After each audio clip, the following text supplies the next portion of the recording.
চলেন আজকে আমাদের যে টপিক অফ ডিসকাশন, অনেকের প্রিয় কবি জন কিটস, তাকে নিয়ে আলোচনা হবে এবং তার একটা কবিতা, বিখ্যাত কবিতা, সেটা হচ্ছে ও টু এ নাইটেঙ্গেল। এই কবিতাটা নিয়েও আলোচনা হবে।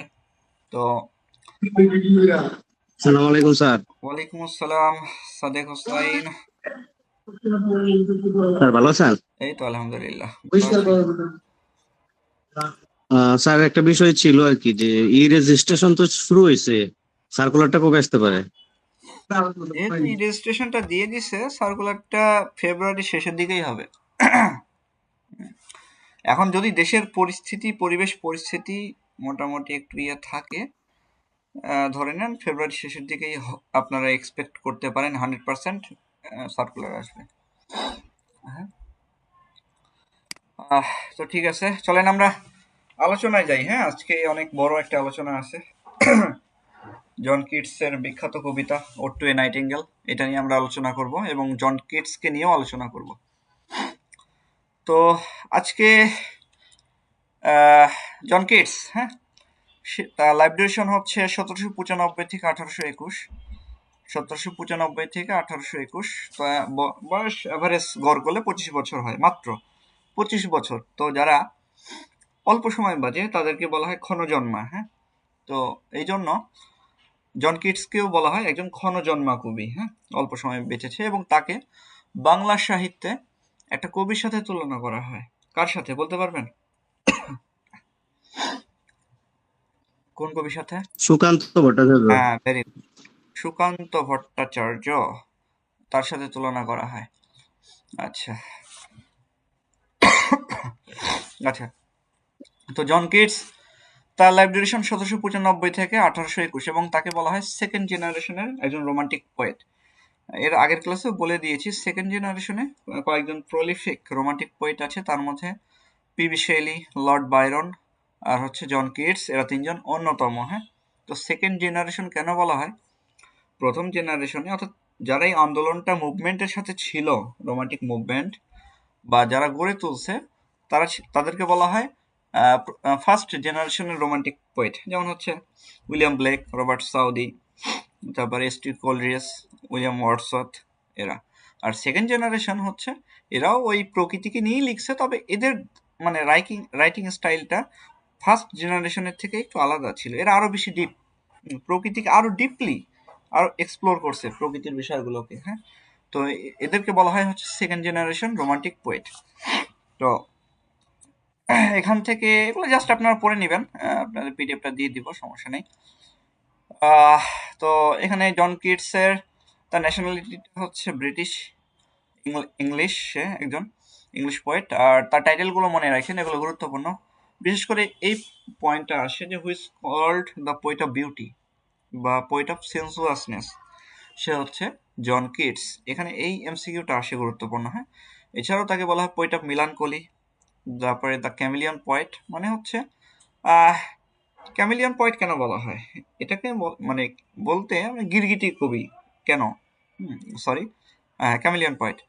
তো ক্যামিলিয়ন পয়েট, এই যে গিরগিটি কবি কেন বলা হয়, কারণ হচ্ছে যে মানে তার মতে তার মতে কবিরা কি হবে, যে কোনো তার রাইটিং এর ভেতরে নিজে ঢুকে পড়বে না। সে আলাদা থাকবে, তার রাইটিং থেকে আলাদা থাকবে। এটাকেই বলা হয় আবার নেগেটিভ ক্যাপাবিলিটি। হ্যাঁ, নেগেটিভ ক্যাপাবিলিটি। তো negative capability is the poet's ability to keep himself aloof himself from to keep himself aloof from his writing, অর্থাৎ তার রাইটিং থেকে নিজেকে আলাদা রাখা। অর্থাৎ কবিতা এবং তার তার নিজের যে সত্তা, এটা আলাদা থাকাই হচ্ছে নেগেটিভ ক্যাপাবিলিটি। আর এই জন্য তাকে ক্যামিলিয়ন পয়েন্টও বলা হয়। এখানে ডাবল হয়ে গেছে, একটা কেটে দিতে হবে। যাই হোক, এরপর হচ্ছে Hellenistic or Hellenic poet. Hellenistic or Hellenic poet, এটা কেন বলা হয়? তো হেলেনিস্টিক বা হেলেনিজম জিনিসটা আসলে কি? গ্রিক আর্ট অ্যান্ড কালচার, সোজা কথা ক্লাসিক্যাল আর্ট অ্যান্ড কালচারের প্রতি যেই মানে ভালোবাসা যার আছে, তাদেরকে হেলেনিস্টিক বলা হয়, হেলেনিস্টিক পয়েন্ট বলা হয়। তো এই জন্য হেলেনিজম এই টার্মটারই উল্লেখ করা হয়েছে, বিশেষ করে জন কিটসের ক্ষেত্রে এটা আরো বেশি। তো John Keats Greek art and কালচারকে খুবই পছন্দ করতেন। তিনি তো গ্রিক যে ল্যাঙ্গুয়েজটা, এটা তিনি পারতেন না, পড়তে পারতেন না। তো এই জন্য তিনি কি করতেন, তিনি বিভিন্ন জনের ট্রান্সলেশন করতেন। হ্যাঁ, তো হোমারের যে ট্রান্সলেশন, এই জন্য একটা কবিতাই আছে, তার একটা সনেট আছে, on first looking into Chapman's Homer. সেখানে তিনি প্রথমে বলছেন যে much have I traveled in the realms of world and many goodly states and kingdoms seen. তো মানে রিয়েলমস অফ গোল্ড মানে কি, যে স্বর্ণের জগৎ, সে অনেক কিছু দেখছে।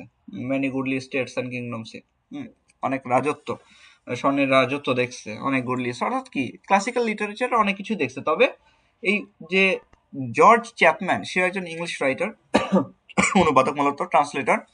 তো তার রাইটিংটা তাকে অনেক বেশি ইনফ্লুয়েন্সড করছে, এবং সে যেভাবে হোমারকে ট্রান্সলেট করছে জর্জ চ্যাপম্যান, এইটা পড়ে এই জন কিটস তিনি অনেক বেশি ইনফ্লুয়েন্সড, অনুপ্রাণিত হন গ্রিক আর্ট অ্যান্ড কালচারের প্রতি। যার কারণে তিনি মাঝে মধ্যে কি করতেন, এই জাদুঘরে যাইতেন, গিয়ে গ্রিকে যে আপনার একটা কবিতাই আছে যে ওটো গ্রিসিয়ান আর্ন, ওখানে তিনি কিন্তু ওই যে ইয়েতে গিয়েই, জাদুঘরে গিয়ে যে গ্রেসিয়ান যে আর্নটা, এটা দেখেই কিন্তু তিনি কবিতাটা লিখে ফেলছেন। তো এই জন্য বলা হয় যে তিনি ওই যে গ্রিক আর্ট অ্যান্ড কালচারের প্রতি তার মানে খুবই বেশি ইয়ে ছিল, আগ্রহ ছিল, এগুলো তিনি পড়তেন। আচ্ছা, পাশাপাশি তিনি কিন্তু পেশাগত জীবনে একজন সার্জন মানে ডাক্তারও ছিলেন। হ্যাঁ, কিন্তু তিনি তার নিজের ভাইকে বাঁচাইতে পারেন নাই।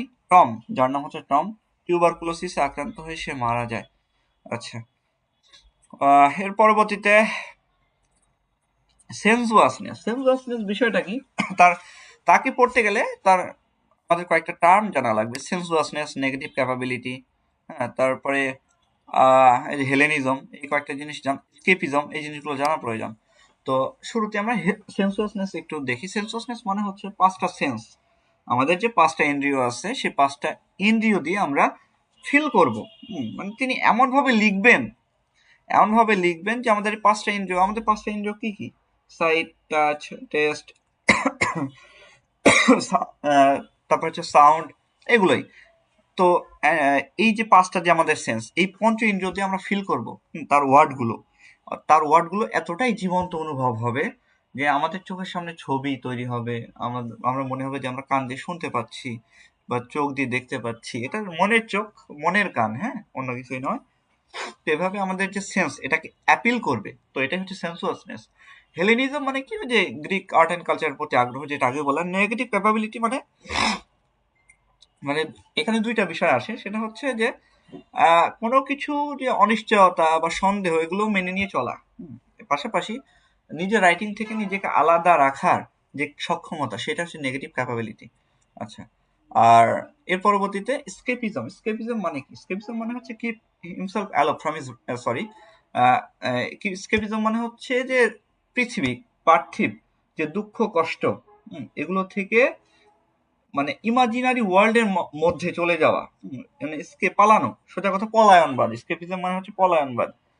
এটা হচ্ছে একটা পোয়েটসের মানে এটা তার একটা অ্যাবিলিটি, যে ইমাজিনেশনের মাধ্যমে রিয়েলিস্টিক ওয়ার্ল্ডের যে অল কাইন্ডস অফ শর্টকামিংস, হ্যাঁ, দুঃখ কষ্ট, বিরহ, বেদনা, বিচ্ছেদ, সবকিছু ভুলে সাময়িক আনন্দের জন্য কল্পনার জগতে হারিয়ে যাওয়া, সেটা হচ্ছে স্কেপিজম।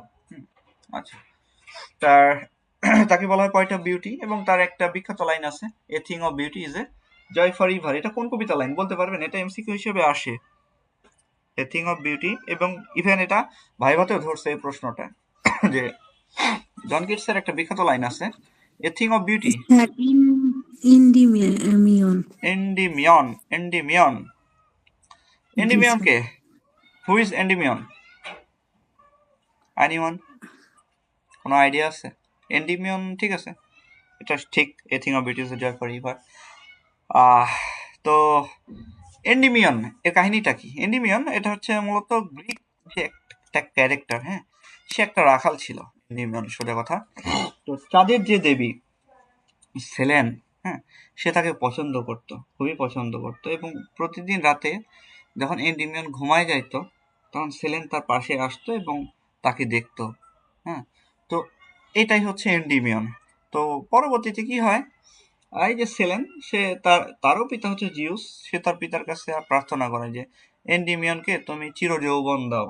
তবে জিউস একটা শর্ত দেয়, ঠিক আছে, তাকে চিরকাল যৌবন হবে, তবে সে ঘুমের মধ্যেই থাকবে চিরকাল। কারণ মানে চির ঘুম ছাড়া তো কি চির যৌবন থাকে না বা সম্ভব না। আমরা যে আসহাবে কাহাফ, গুহাবাসীর যে গল্পটা, যে 7 জন, সেখানেও দেখছি যে তারা 300 বছর ঘুমায় বা 200 বছর, যাই হোক এক্সাক্ট ইয়েটা মনে নেই আমার। তো তারা কিভাবে ঘুমাইছিল, আল্লাহ তাআলা তাদেরকে চিরনিদ্রায় রাখছিল প্রায় 200 বছর। 200 বছর পরে তারা ঘুম থেকে জাগা পায়। তো একমাত্র এটাই উপায়। দেখেন কতটা মিল না এগুলো আসলে অনেক বিষয়গুলোর সাথে মিল পাবেন।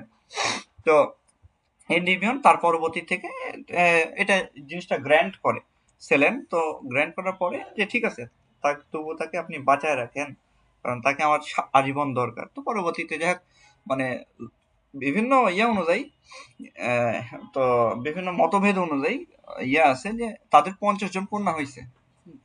50 জন কন্যা হয়েছে ঘুমের মধ্যেই। মানে ইয়ে ইন্ডিমেন ঘুমের মধ্যেই ছিল, সেলেনের সাথে তার 50 জন কন্যা হয়েছে। এবং তারা মূলত কি করে, আপনার 52টা, সরি 50টা চাঁদের পূর্ণ, মানে ওই পূর্ণটা, যে 50টা যে চাঁদ উঠে, একটা এটা ইয়েকে বলা হয়, কি যেন মন বলা হয়, লুনার মন, যাই হোক এরকম সম্পূর্ণ পূর্ণ করে। তো ওই 50টা চাঁদ তার পূর্ণ করে, অর্থাৎ ইয়ে হয়, পূর্ণিমা হয়। তো ওই 50টা যেটা, সেটা হচ্ছে এদের কন্যা, 50 জন কন্যা। আচ্ছা, তো এই ছিল হচ্ছে ইন্ডিমিয়ানের কাহিনী। আর এখানকার এই বিখ্যাত লাইনটা মনে রাখেন, যদিও ইন্ডিমিয়ান আপনাদের পড়ানো হয় না বা নাই, কিন্তু এই লাইনটা অবশ্যই মনে রাখবেন। এটা হচ্ছে ইন্ডিমিয়ানের লাইন, হ্যাঁ, a thing of beauty is a joy for ever. এটা কিন্তু ভাইবার প্রশ্ন, বারবার বলতেছি, বিষয়টা মনে রাখেন। আচ্ছা, এখানে তার বিভিন্ন কবিতা, পাবলিকেশন ডেট, বিশেষ করে যেগুলো আপনাদের সিলেবাসে থাকবে সেগুলো মনে রাখলেই হবে। আপাতত জাস্ট ওটো নাইটিঙ্গেল আর গ্রেসিয়ার নার্ন, এই দুইটা মনে রাখেন তাহলেই হবে। আচ্ছা, এর পরবর্তীতে আমরা কবিতায় চলে যাই। আর কিছু এখানে জন কিটস থেকে আলোচনা নাই।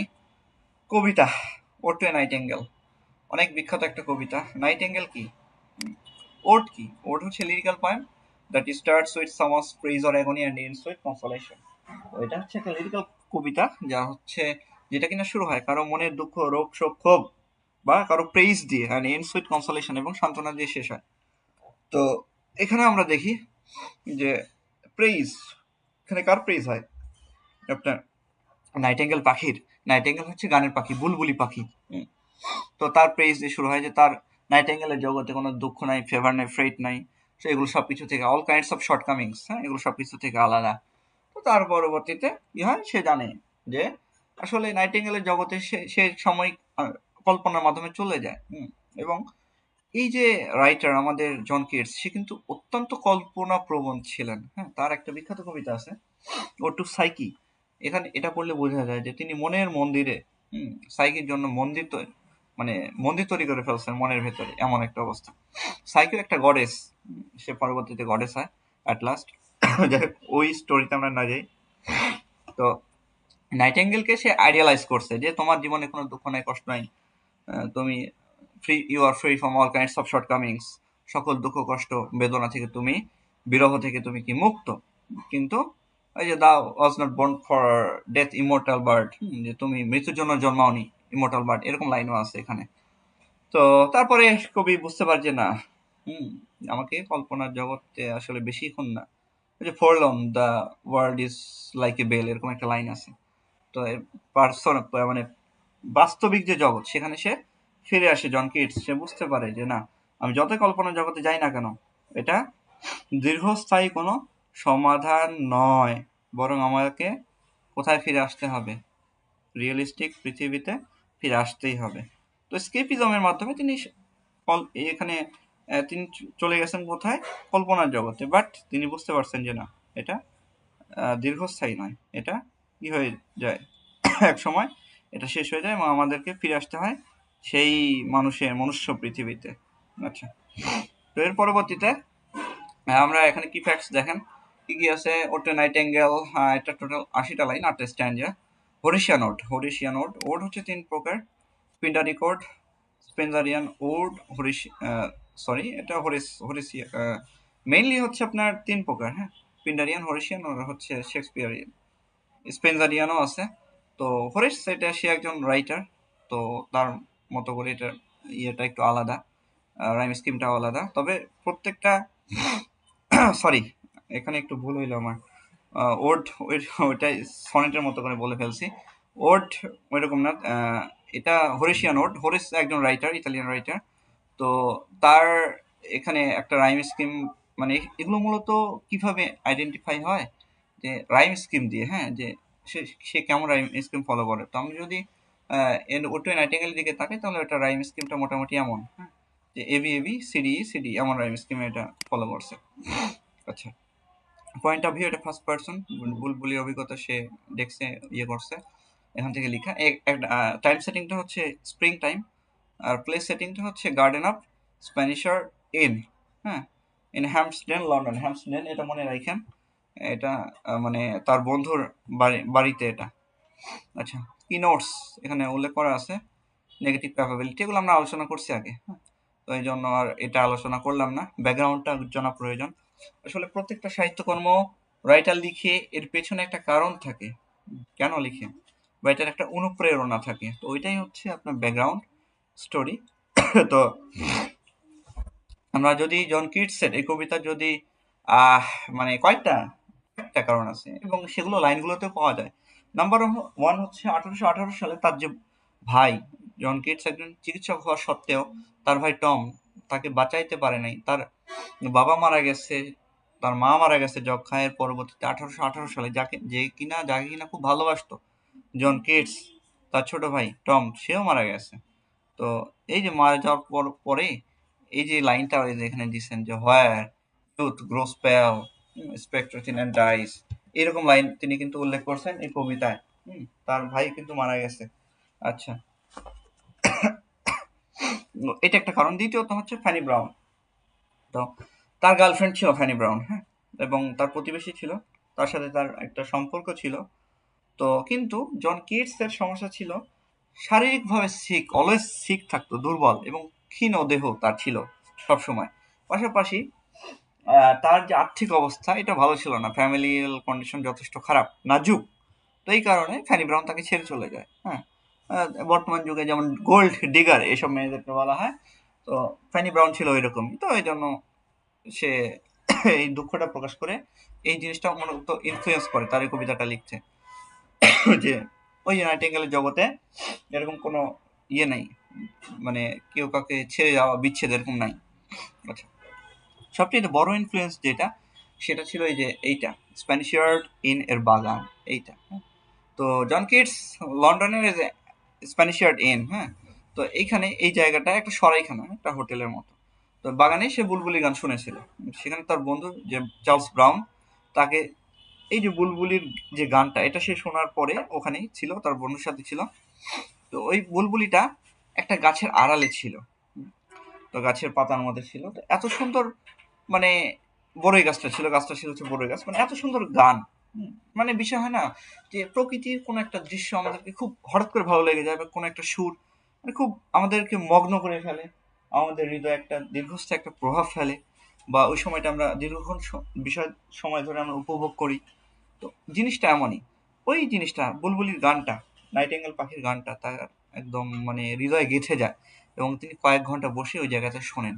তার পরবর্তীতে ইন্সপিরেশন পান এই কবিতার, এবং এই কবিতাটা তিনি লিখে ফেলেন। এটাই ছিল হচ্ছে মূল কাহিনী। চরিত্রগুলো এখানে কিছু জন কিটস আছে, নাইটিঙ্গেল আছে, আর হচ্ছে কিছু পার্সনিফাইড ক্যারেক্টার্স আছে, ব্যাকাস, ডায়নিসাস, এগুলো আমরা লাইন বাই লাইনে পড়বো, যেন আলোচনা করব, বাড়তি পড়তে যাব না। রুথ, সে বিবলিক্যাল একটা ক্যারেক্টার, তার কাহিনীও আমরা জানবো। এখানে ডিটেলস সামারি আছে, তার পরবর্তীতে আরো অনেক কিছু আছে আমরা আহ, মানে আচ্ছা, এখানে একটা বিষয় আছে, এই ইয়েগুলো সম্পর্কে একটু আপনাদের ধারণা দিই, হ্যাঁ, কবিতা। বাকিগুলো আমরা লাইন বাই লাইন যখন পড়বো তখন আলোচনা করব। তো এই যে 5টা কবিতা আন্ডারওয়ার্ল্ডে, যেটা আন্ডারওয়ার্ল্ডের গড কে জানেন? কেউ কি বলতে পারবেন? গ্রিক মিথোলজি অনুযায়ী আকাশের দেবতা হচ্ছে আপনার জিউস, হ্যাঁ, সমুদ্রের দেবতা হচ্ছে পোসাইডন, আর আন্ডারওয়ার্ল্ডের দেবতাকে, এরা 3 ভাই, 3টা ভাগ করে নিচ্ছে, হেডিস, হ্যাঁ। গ্রিক মিথোলজি অনুযায়ী আন্ডারওয়ার্ল্ডের যিনি দেবতা তিনি হচ্ছেন হেডিস। তো এখানে 5টা নদী আছে, হ্যাঁ। তো তো 5টা নদী, এখানে লিথি নদীর নামটা আছে, লিথি। লিথিটা এটা হচ্ছে রিভার অফ ফরগেটফুলনেস, অর্থাৎ মৃত আত্মারা যারা হচ্ছে মারা যায়, পৃথিবী থেকে মারা যায়, মারা যাওয়ার পরে তারা তো কোথায় যায়, মানে গ্রিক মিথোলজির বিলিফ অনুযায়ী তারা হচ্ছে আন্ডারওয়ার্ল্ডে যায় এবং এই নদীতে তাদেরকে চুবানো হয়। এখানে এই জন্য এটাকে বলা হয় রিভার অফ ফরগেটফুলনেস। যখন এই নদীতে তাদেরকে চুবানো হয় মৃতদেরকে, তখন তারা পার্থিব যে দুঃখ, কষ্ট, বেদনা, এসব কিছু তারা ভুলে যায়। এই হচ্ছে বিষয়। এই জন্য এই লিথি নদীটা গুরুত্বপূর্ণ। আর এই কবিতাতেও জন কিটস উল্লেখ করছেন। তার কবিতা মানেই মানে মিথোলজিক্যাল রেফারেন্স থাকবে, মাস্ট, কোনোভাবেই এটা মানে মিস হবে না, থাকবেই। আচ্ছা, প্রত্যেকটা কবিতাতেই আছে। স্ট্যাক্স, এটা হচ্ছে রিভার অফ হেট্রিড বা রিভার অফ প্রমিস বলা হয় এটাকে। তো স্ট্যাক্স এই নদীর কাহিনীটা হচ্ছে, এটা হচ্ছে শপথের নদী। কোনো দেবতা যদি এই নদীর নামে যদি শপথ করে, তাকে 100% ওই শপথ পূরণ করাই লাগবে। যদি না করে, তাহলে 10 বছরের জন্য সেই দেবতা পর্যন্ত কথা বলার বাকশক্তি হারায় ফেলে। হ্যাঁ, স্ট্যাক্স নদী এটা হচ্ছে সেই নদী। মানে এই নদী খুব পবিত্র, এই জন্য এটাকে বলা হয় রিভার অফ প্রমিস, মানে মানে প্রতিজ্ঞার প্রতিজ্ঞার মানে রিভার বা হেট্রিড, ঘৃণার রিভার। অ্যাকিরন, হ্যাঁ অ্যাকিরন এটা হচ্ছে রিভার অফ মিজারি, আত্মা পারাপারি নদী। ওই যে আপনারা 4th ইয়ারে যারা ন্যাশনালে পড়ছেন, ফেডরা নামে, সরি, দ্য ফ্রগস নামে একটা ক্লাসিক ইন ট্রান্সলেশনে ইয়ে পড়ছেন এস্টোফেন্সের দ্য ফ্রগস কমেডি। তো ওখানে ডায়োনিসাস কোন নদী পার হয়? এই অ্যাকিরন নদী পার হয়। এটার যে বইটা চালক তার নামই হচ্ছে ক্যারন বা শ্যারন বলা হয়। হ্যাঁ, তো দেখবেন গ্রিক মিথোলজি অনুযায়ী, আপনারা ট্রয় সিনেমা দেখছেন কিনা জানি না, একটু দেখে নিন, ভালো লাগবে, মানে মিথোলজিক্যাল সিনেমা তো। তো লাস্টে যখন অ্যাকিলিসকে যখন মানে ইয়ে করা হয়, আপনার যখন তাকে চিতায় তোলা হয়, তখন দেখবেন যে তার চোখে 2টা মুদ্রা দেওয়া হয়। ওটাকে বলা হয় অবল। অবল বলা হয় গ্রিক মিথোলজি অনুযায়ী ওই মুদ্রাকে।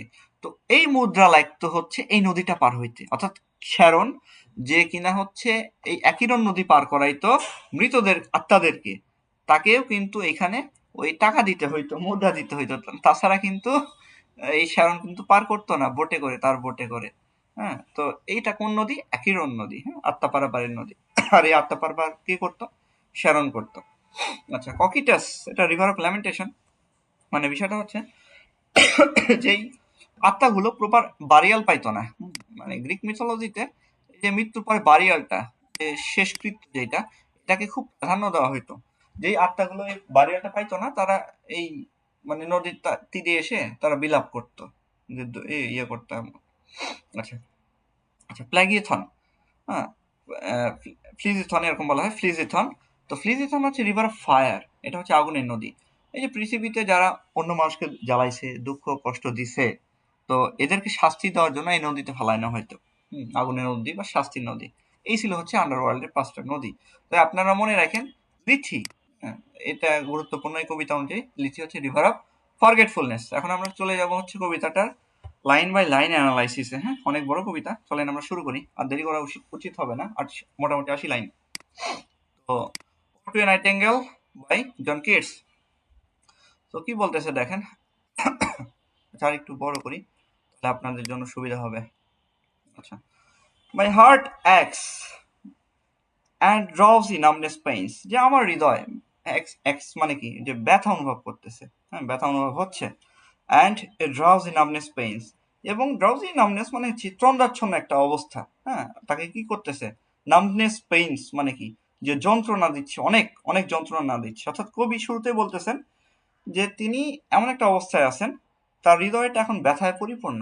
হ্যাঁ, এবং তিনি একটা মানে অসাড় তন্দ্রাচ্ছন্ন একটা অবস্থার মধ্যে রয়েছেন। মানে খুব একটা যে মানে জেগে আছেন বিষয়টা এমন না, একটা একটা ঘোরের মধ্যে চলে গেছেন, এমন একটা অবস্থা। তো এরপরে কি বলতেছে? My sense as the of hemlock I had drunk, আমার চেতনা বা আমার অনুভূতিটা এমন, অ্যাজ দ যেন, of hemlock I had drunk, যে আমি হেমলক পান করছি। হেমলকটা কি? হেমলক হচ্ছে একটা লতা জাতীয় উদ্ভিদ। তো আমাদের দেশে যেমন আছে না যে বিচুটি পাতা, হুম, তো ওই রকমই হচ্ছে হেমলক, হচ্ছে ওই রকমই একটা লতা জাতীয় উদ্ভিদ। এটা যে রস, এটা হচ্ছে বিষ তৈরিতে কাজে লাগে। তো এটা নিয়ে একটা গল্প আছে, ছোট করে বলি। আমাদের যে বিখ্যাত Aristotle, Aristotle, Plato, Aristotle, Socrates, sorry Socrates Socrates. তো সক্রেটিসকে বলা হয়েছিল, মানে শাসক মনে করতেছিল যে সে যুবকদের তো ডাকতো, সে মানে সক্রেটিসকে এই চয়েসটা দেওয়া হয়েছিল যে আপনি কিভাবে মরতে চান। হুম। তো সক্রেটিস তখন বলছিল যে আমি হেমলকটা পান করে মরতে চাই।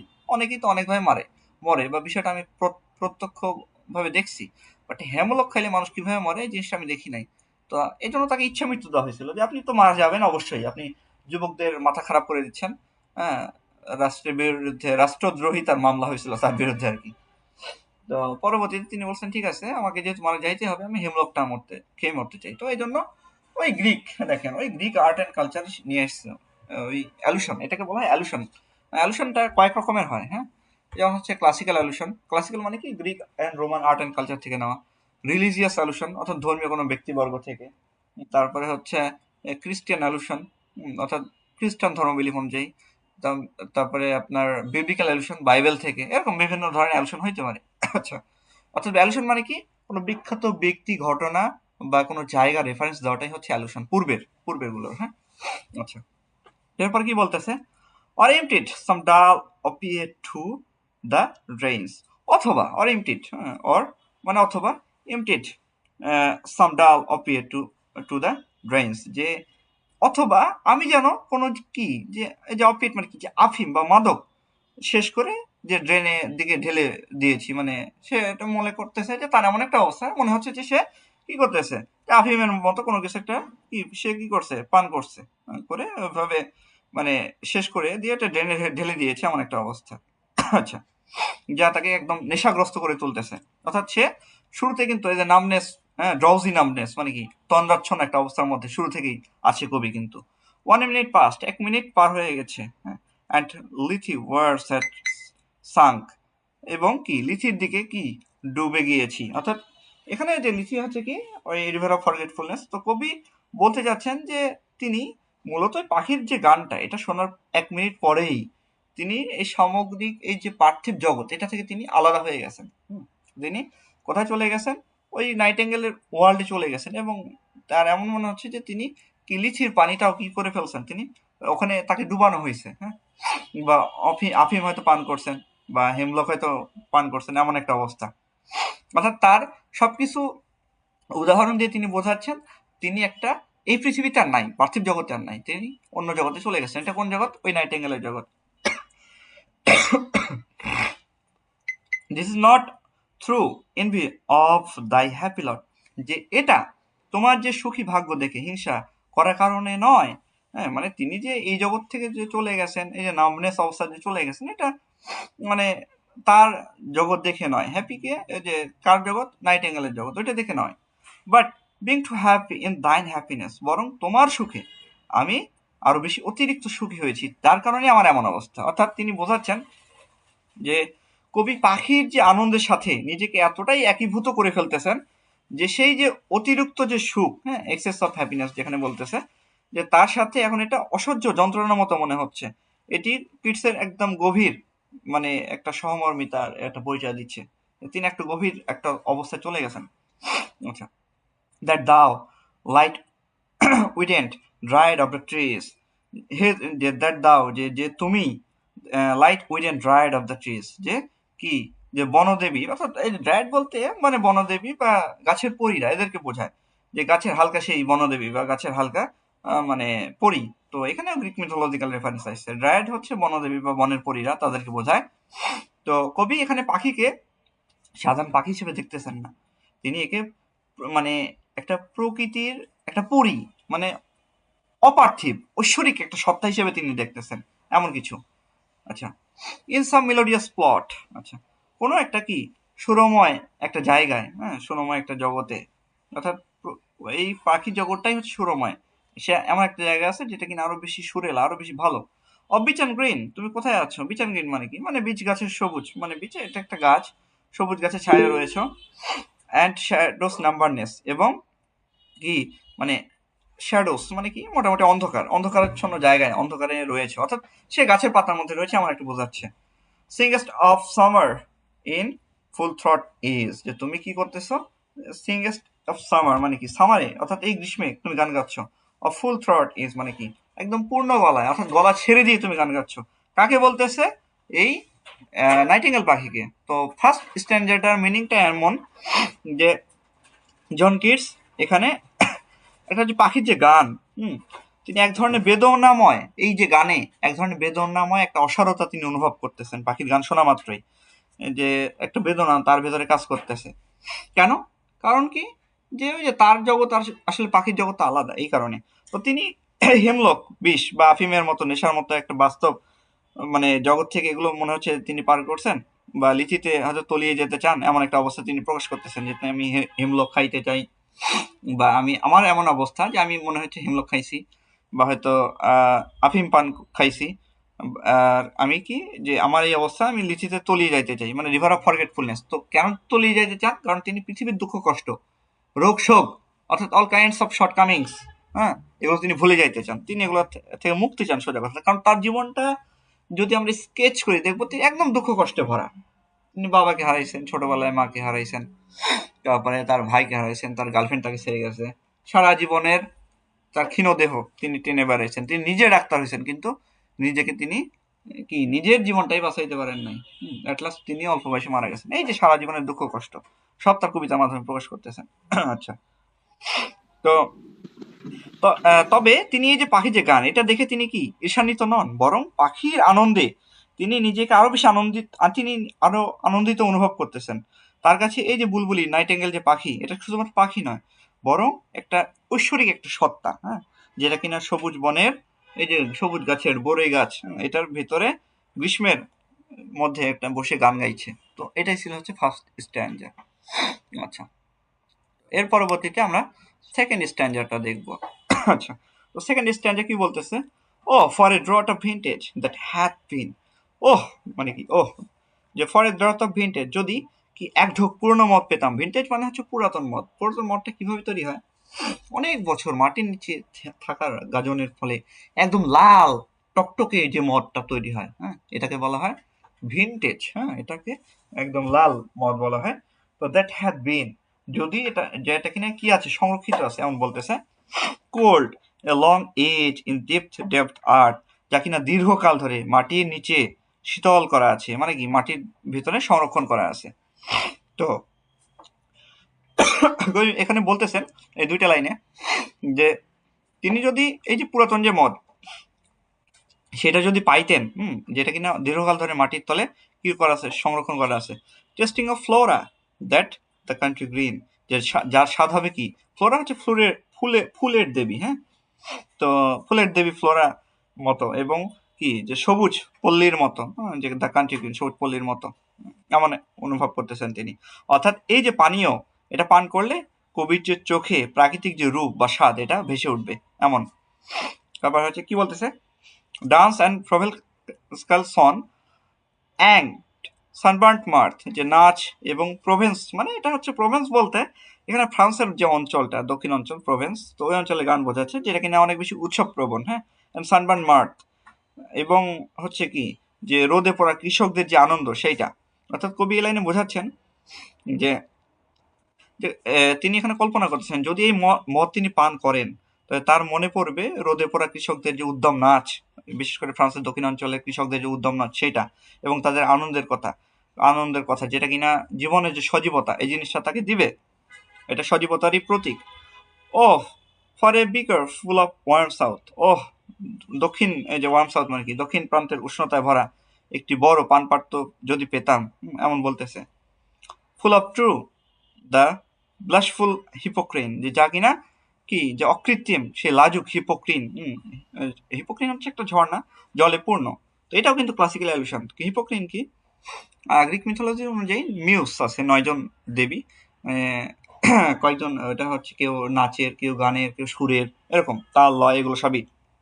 তো মিউস, এদেরকে পরবর্তীতে আকাশে তারা বানায় দেওয়া হয়েছে। তো যাই হোক, অরিয়ন ওদেরকে ধাওয়া করছিল। তো এই যে মিউস, হ্যাঁ, তো এরা একটা ঝর্ণা, পবিত্র ঝর্ণার পাশে থাকতো। সেই ঝর্ণাটার নামই হচ্ছে হিপোক্রিন, হ্যাঁ। তো এই ঝর্ণাটার এখানে অ্যালুশন দিছে, যে যদি সেই লাজুক হিপোক্রিন জলে মানে পূর্ণ ঝর্ণা হবে, তো এটা কি না, অনুপ্রেরণা, কবিতা লেখার অনুপ্রেরণার অংশ। আর এই যে মিউজ, এদেরকেই কিন্তু সবাই প্রার্থনা করে আপনার কবিতা লেখার শুরুতে, বিশেষ করে মহাকাব্য লেখার শুরুতেই। হ্যাঁ, তো মিউজ দুই ধরনের হইতে পারে। নাম্বার ওয়ান, সেটা হচ্ছে অরিজিনাল যারা দেবী, 9 জন দেবী তারা। আর নাম্বার দুই হচ্ছে কারো কবিতা লেখার যে অনুপ্রেরণার জন্য যে, তাকেও মিউজ বলা হয়। সাপোজ আমি একটা কবিতা লিখতেছি, আমার অনুপ্রেরণা হচ্ছেন আপনি। হ্যাঁ, অর্থাৎ আপনাকে অনুপ্রেরণা করে, আপনি আমার অনুপ্রেরণা, আপনাকে কেন্দ্র করে আমি কবিতাটা লিখতেছি, বা আপনি আমাকে অনুপ্রেরণা দিচ্ছেন, তো আপনাকেও মিউজ বলা হবে। বিষয়টা এমনই। হ্যাঁ, আচ্ছা, যেমন হচ্ছে অ্যাডোনিস, পি.বি. শেলির অ্যাডোনিস, জন কিটসের মৃত্যুতে লেখা। তো এখানে তার মিউজটাকে মানে জন কিটস। হ্যাঁ, বিষয়টা এমনই। আচ্ছা, আর তবে মিউজরা হচ্ছে দেবী, এবং তারা ওই যে হিপোক্রেন, যে ঝর্ণা, তার পাশে কিন্তু বসে থাকতো। হ্যাঁ, এরপর কি বলতেছে, with beaded bubble winking winking winking at the brim, যে যার, এই যে with beaded bubbles winking at the brim, মানে কি, যে যার কিনারায় মুক্তার মতো বুদবুদ করে মানে এটা চোখ টিপতেছে। মানে বিষয়টা হচ্ছে এমন যে এই যে মদের গ্লাসের উপরের বুদবুদ গুলো মনে হচ্ছে যেন কবির কাছে তাকিয়ে আছে, বা টিপতেছে বা ডাকতেছে এমন। এই পানীয়টা অনেকটা সজীবতা এবং আকর্ষণকে এটা নির্দেশ করতেছে মূলত। অ্যান্ড পার্পেল স্ট্রেইনড মাউথ, এবং কি, যে বেগুনি রঙের দাগানো এটা মুখের রং, অর্থাৎ লাল মদ পান করার ফলে কবির মুখ কি একটা বেগুনি রং ধারণ করবে, এমন তিনি বোঝাচ্ছেন। এটি নেশার ঘোরে থাকা একটা শারীরিক অবস্থা বর্ণনা তিনি করতেছেন, যা কিনা তাকে এই ইহকালিক জগৎ থেকে আলাদা করবে। অর্থাৎ তিনি সবসময় কি চাচ্ছেন, ইহকাল থেকে মুক্তি পাইতে চাচ্ছেন, পার্থিব জগৎ থেকে মুক্তি পাইতে চাচ্ছেন। And with thee fade away into the forest dim, এবং তোমার সাথে সেই অন্ধকার যে বনের গভীরে মিলিয়ে যেতে পারি, তিনি এখানে আশা প্রকাশ করতেছেন যে তিনি ওই পাখির সাথে চলে যাইতে চাচ্ছেন। তো সম্পূর্ণ যদি প্যারাটা আমরা সামারাইজ করি, বিষয়টা হচ্ছে এমন, কবি এখানে নেশার মাধ্যমে, হ্যাঁ, বাস্তব জগতের যে যন্ত্রণা, বিশেষ করে মদের মাধ্যমে এটা ভুলে যাইতে চান। তিনি এক চুমুক মদ, ভিনটেজ মদ, প্রাচীন মদ খুঁজতেছেন, যা কিনা মাটির অনেক গভীরে দীর্ঘকাল ধরে কি থাকবে, সংরক্ষণ থাকবে, যার কারণে সেটা শীতল থাকে, যার স্বাদ কি ওই যে ফরাসি দেশের, ওই যে প্রভিন্সিয়াল অঞ্চলের দেশের গান বা গ্রামীণ উৎসবের থেকে মানে আমেজ থেকে পাওয়া যায়। আবার তিনি চাইলেন সেই বিশেষ ধরনের কি হিপোক্রিন বা ঝর্ণা, যা পান করলে অনুপ্রেরণা আসে। তো এই নেশায় বুধ হয়ে তিনি কি করতেছেন, তিনি এই দুঃখ ভরা জগৎ থেকে পাখির যে জগৎ, সেখানে তিনি মিলিয়ে যেতে চান, অর্থাৎ পার্থিব জগৎ থেকে তিনি মুক্তি চান। প্রত্যেকটা রাইটার, ইংলিশ লিটারেচারের প্রত্যেকটা রাইটার এই জিনিসটাই দেখেছেন। পৃথিবীর জীবনটা ক্ষণস্থায়ী, আমাদেরকে একদিন না একদিন মারা যাইতেই হবে। আসলে বিষয়টাই তাই, আমরা পৃথিবীতে আসি মারা যাইতে, কিন্তু আমরা বাঁচার আশা করি, তাই না? পৃথিবীতে আমাদের জন্মই হয়েছে, আমরা পৃথিবীতে আসছি, জন্ম না, আমরা পৃথিবীতে আসছি, আমাদের জন্ম অনেক আগেই হয়েছে। রুহি জগতে আমাদের জন্ম হয়েছে, আমরা পৃথিবীতে আসছি মূলত মরতে, পরীক্ষা দিতে। কিন্তু এখানে আমাদের বাঁচার কত ইচ্ছা, যে আমাদেরকে চিরস্থায়ী জীবন দাও, কত আমাদের প্রার্থনা, দীর্ঘ আয়ু দাও। কিন্তু আমরা যখন মারা যাব, তখন আমরা সেই পূর্বের জগতে, যেখান থেকে আমরা এসেছিলাম, সেখানেই চলে যাব। জন কিটসের মেসেজটাও ঠিক একই রকম। পৃথিবীটা আসলে দুঃখ কষ্টের জায়গা। এটা এখানে এই যে লাইফ, উইলিয়াম শেক্সপিয়ার বলছে, লাইফস বাট ওয়াকিং শ্যাডো, আমাদের এই জীবনটা একটা চলন্ত ছায়া ছাড়া আসলে কিছুই না। মানে প্রত্যেকটা রাইটার, গ্রেট রাইটার, প্রত্যেকে একই রকম ভাবে, প্রত্যেকের থিঙ্কিং একই রকম, খালি স্টাইল অফ এক্সপ্রেশনটা আলাদা, মানে লাইনটা আলাদা, তাছাড়া সবার মানে বিষয়গুলো একই রকম, থিম একই রকম। আচ্ছা, এরপর কি বলতেছে, ফেট ফার অ্যাওয়ে, অনেক দূরে কি মিলিয়ে যাও, সলভ, বিলীন হও, অ্যান্ড কোয়াইট ফরগেট, এবং সম্পূর্ণরূপে ভুলে যাও। অর্থাৎ কবি বুলবুলি পাখিকে অনুরোধ করতেছেন যে দূরে কোথাও অদৃশ্য হয়ে যাইতে, কারণ, এবং কবি নিজেও তার সাথে সম্পূর্ণ বিলীন হয়ে যেতে চান, কারণ এই যে পৃথিবীর দুঃখ কষ্ট, এগুলো তারা ভালো লাগতেছে না, তার জীবনটাই তো শেষ। আচ্ছা, এরপর কি বলতেছে, what the among the leaves has never known, যা তুমি এই ঘন পাতার আড়াল থেকে কখনো জানতে পারোনি। অর্থাৎ কবি পাখির এই জগতের সাথে মানুষের জগতের একটা পার্থক্য এখানে তুলে ধরতেছেন। পাখি জগতে কোনো কি নাই, ইতিহাস বা স্মৃতি নাই, এখানে কোনো কিছু নাই, স্মৃতি নাই। তাই মানুষের জগৎ যে যন্ত্রণার কথা কবি জানেন, বা এই যে মানুষের জগতের যন্ত্রণায় যে ভরা, পাখির সেই মানে পাখিটা, এই যে নাইটিঙ্গেল পাখিটা, এটা কি হ্যাজ নেভার নন, সে কিনা কোনো সময় জানে না মানুষ, অর্থাৎ মানুষের জগতের দুঃখ কষ্ট সম্পর্কে এই পাখি টোটালি অজ্ঞ, কোনোভাবেই জানে না মানুষের জীবনের দুঃখ কষ্ট। এই যে তারপর কি বলতেছে, দ্য উইরিনেস, সেই ক্লান্তি, দ্য ফেভার, সেই যে জ্বর, অস্থিরতা, অ্যান্ড দ্য ফ্রেট, এবং সেই দুশ্চিন্তা। অর্থাৎ এখানে কবি আমাদের জীবনের প্রধান যে তিনটা যে কষ্ট, এই তিনটা প্রকাশ করতেছে। আমাদের যে ক্লান্তি, উত্তেজনা, জ্বর, বা দেখা যাচ্ছে যে দুশ্চিন্তা, এইগুলো তিনি প্রকাশ করতেছেন। যে এই জিনিসগুলো নাইটিঙ্গেল পাখি জানে না। হেয়ার, এখানে, where men sit and hear each other groan. Here মানে কি, পৃথিবীতে, এখানে মানে কি, কোথায়, পৃথিবীতে। তো হোয়ার মে সিট, যেখানে মানুষ কেবল hit sit and hear each other groan, একে অন্যের কি শোনে, আর্তনাদ শোনে, একে অন্যের দুঃখ কষ্ট শোনে, মানে সবাই দুঃখেই আসলে আছে। যে বিশতলার উপরে আছে না, সেও দেখবেন সে অসুখী, যে গাছতলাতে আছে সেও অসুখী। এই পৃথিবীতে আসলে সুখ একটা আপেক্ষিক জিনিস। আপনি যদি নিজেকে সুখী মনে করেন তাহলে আপনি সুখী, তাছাড়া আপনার সুখ জীবনে পূরণ হবে না। আপনি হয়তো মনে করতে পারেন, এই জিনিসটা যদি আমি পাইতাম তাহলে আমার আর কিছু চাওয়ার নাই। হ্যাঁ, এই জিনিসটা আমিও ফিল করি, যে মাঝে মধ্যে মনে হয় এই জিনিসটা যদি হইতো, কিন্তু যখন ওই জিনিসটা আমি পেয়ে যাই তখন মনে হয় যে না, এই জিনিসটা একটু দরকার ছিল। তো আসলে মানুষের বেজন্য আল্লাহ বলছে না, মানুষের পেট আসলে কবরের মাটি ছাড়া জীবনে ভরবে না। তো মানুষের চাহিদাটা, এই জন্য চাহিদা মানে সেলফ, মানে স্যাটিসফিকেশনের সবচাইতে বা সুখের সবচাইতে সহজ জিনিস, সেটা হচ্ছে অল্পে তুষ্টি। জীবনে কোনো সময় অভিযোগ রাখতে নাই জীবনের প্রতি। আমি যা আছি আল্লাহ, এটাই আমি সন্তুষ্ট। এতে করে আল্লাহ তাআলা নেয়ামত দেন, যা নাই বা আপনি যেটা পাওয়ার যোগ্য সেই জিনিসটা আল্লাহ তাআলা আপনাকে দেন। কিন্তু আপনি যদি অসন্তুষ্ট হন, আল্লাহ তাআলা জীবনে সেটা দিবেন না। তো আমাদেরকে যে জিনিসটা আছে সেটা নিয়ে কি করা উচিত, আমাদের সন্তুষ্ট হওয়া উচিত। হ্যাঁ, তাহলে আমরা সুখী হইতে পারবো। তো দেখেন এখানে কি বলতেছে, যে হোয়ার, যে here, where men sit and hear each other groan, এখানে মানুষ প্রত্যেকেই থাকে কি, সবাইকে অন্যের যে গ্রোন, আর্তনাদ, যেটা শোনে। Where palsy shake a few sad last and grey hair, যেখানে কিনা এই যে মানে মৃত্যু, শেষ কয়েকটি যে মানে চুলকেও পর্যন্ত কাঁপিয়ে দেয়, মানে কি, যে একটা বার্ধক্য, যে ছবি, বার্ধক্য এনে দেয় মানুষের জীবনটাকে, বা প্যারালাইসিস, পক্ষাঘাত, এই যে এইগুলো, বা প্যালসি মানে কি, প্যারালাইসিস এমন হয়, মানুষ একটা স্থবির করে দেয়, মানুষকে শেষ করে দেয় তিলে তিলে। হয় গ্রোস পেল, অর্থাৎ যেখানে কিনা ইউথ গ্রোস পেল, যেখানে কিনা তরুণ ফ্যাকাশে হয়ে যায়, এখানে সে কিন্তু তার ভাই টম, তার রেফারেন্স দিয়েছে পরোক্ষভাবে। অ্যান্ড স্পেকট্রাথিন অ্যান্ড ডাইস, এবং কি ভূতের মতো রোগ হয় এবং মানুষ মারা যায়। অর্থাৎ এখানে তার যে ভাই টম, তার উল্লেখ কিন্তু সে করছে পরোক্ষভাবে। তার ভাইও কিন্তু মারা গেছে, as a youth gross Pal, তার ভাইও কিন্তু এই মানে মাত্র অল্প কয়েক বছরে কিন্তু মারা গেছে। আচ্ছা, এরপরে কি বলতেছে, where but to think is to be full of sorrow, যেখানে চিন্তা করা মানেই কি, যে দুঃখে ভরে ওঠা। অর্থাৎ কবি মনে করেন যে সচেতনভাবে কোনো কিছু নিয়ে ভাবলে কেবল দুঃখই বাড়ে। হ্যাঁ, মানুষের যদি খুবই বেশি ভাবে দুঃখই বাড়ে, দুঃখ ছাড়া কিছু নাই। মানুষের জ্ঞান বা বুদ্ধি তাকে আনন্দ আনন্দ দেওয়ার পরিবর্তে তার সীমাবদ্ধতা বা দুঃখের কথা স্মরণ করিয়ে দেয় মূলত। হ্যাঁ, এটাই হচ্ছে মূল বিষয়। অ্যান্ড লিডেন্ট লাইট ডিসপেয়ার, এবং সীসার মতো ভারী চোখ কি হয়ে যায়, চোখ এটা চোখে একদম বিষাদে পূর্ণ হয়ে যায়। হোয়ার beauty cannot keep her লাস্টার size, যেখানে কিনা সৌন্দর্য তার যে চোখ এটা ধরে রাখতে পারে না, অর্থাৎ সৌন্দর্য একসময় ম্লান হয়ে যায়। বিশাল রেফারেন্স, তাই না? তো তিনি এখানে নারী সৌন্দর্যকে উপস্থাপন করছেন মূলত, যে বিষয়টা হচ্ছে পুরুষরা তো এমনিতেই সুন্দর, মানে জন্মগতভাবেই, যাই হোক, তবে আহ, নারীরা আরো বেশি সুন্দর, নারী ওইটা টানে বেশি। তো কিন্তু যখন একবার চামড়ায়, যখন একবার একটু ঝুল ধরে না, তখন কিন্তু ওই সৌন্দর্য তার থাকে না। হ্যাঁ, এই জন্য আসলে বর্তমান যুগে হয় না যে আহ, দিনদার বিল গেটসের সাথে দিনদার ক্যাটরিনা কাইফের বিয়ে হচ্ছে, বিষয়টা হচ্ছে এমনই।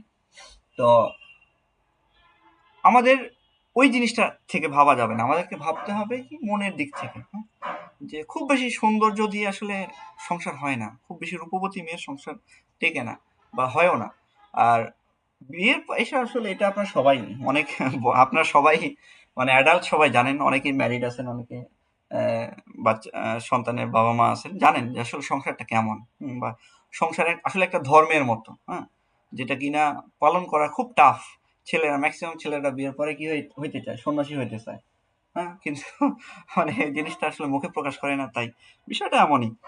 তো দেখেন, beauty cannot keep up লাস্টার size, মানে কি সৌন্দর্য কিনা কেন চিরকাল ধরে রাখতে পারে না, তার উজ্জ্বল যে চোখ এটা ধরে রাখতে পারে না। মেয়েদের সৌন্দর্যটাও থাকে না, এই জন্য মেয়েদের ভাবা উচিত আসলে আমার সৌন্দর্যটা সারা জীবন থাকবে না। এই জন্য লাইফে বেটার পার্টনার, একটা ভালো পার্টনারের কি মানে কতটা গুরুত্ব, এটা পরে বোঝা যায়। পরে যখন ফার্স্টে যখন ডিভোর্স হয়ে যায়, পরবর্তীতে সেকেন্ডে গিয়ে আমরা তখন খুঁজি যে না, ছেলের কিছু লাগবে না বা মেয়ের কিছু লাগবে না, বা আমরা পরিবার দেখতে যাব না, বাড়ি দেখতে যাব না, জমি জমা কিছু দেখতে যাব না, খালি মেয়েটা একটু ভালো গুণের হইলেই হবে। কেন এই জিনিসটা আগে দেখো, তাহলেই তো কিন্তু একটা হ্যাপি ফ্যামিলি হয়, হ্যাঁ। কিন্তু এই যে পরবর্তীতে বাচ্চা কাচ্চা হওয়ার পরে যাদের ডিভোর্স হয়, ওই বাচ্চাটার জীবনই তো নষ্ট।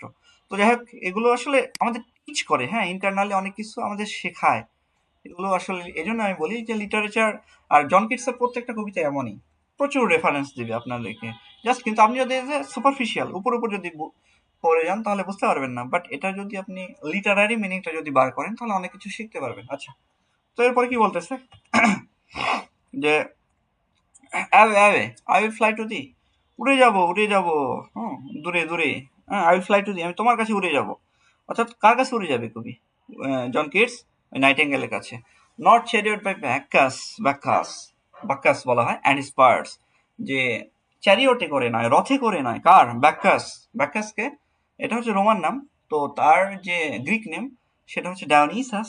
তো তাকে বলা হয় god, god of theatre and wine, হ্যাঁ, থিয়েটার অর্থাৎ নাটক এবং হচ্ছে ওয়াইন মদের দেবতা হচ্ছে বাক্কাস, হ্যাঁ।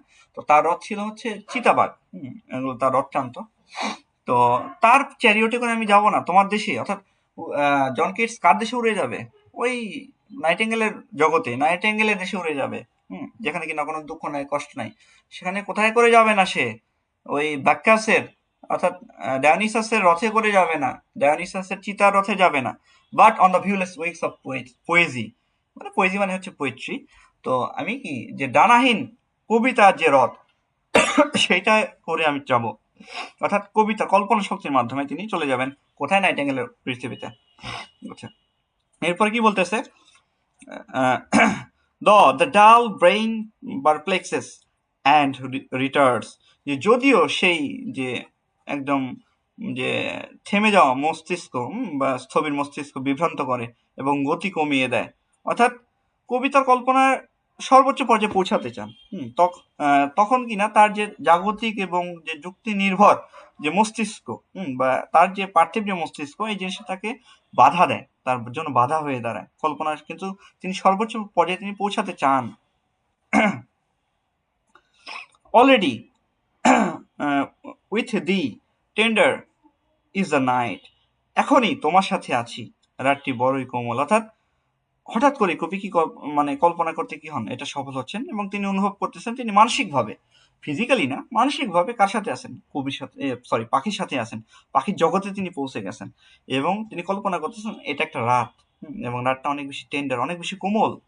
And haply the queen moon is on her throne, এবং কি যে হয়তো চাঁদের রানী বসে আছে, চাঁদের রানীকে সেলেন, তো সে কোথায় আছে?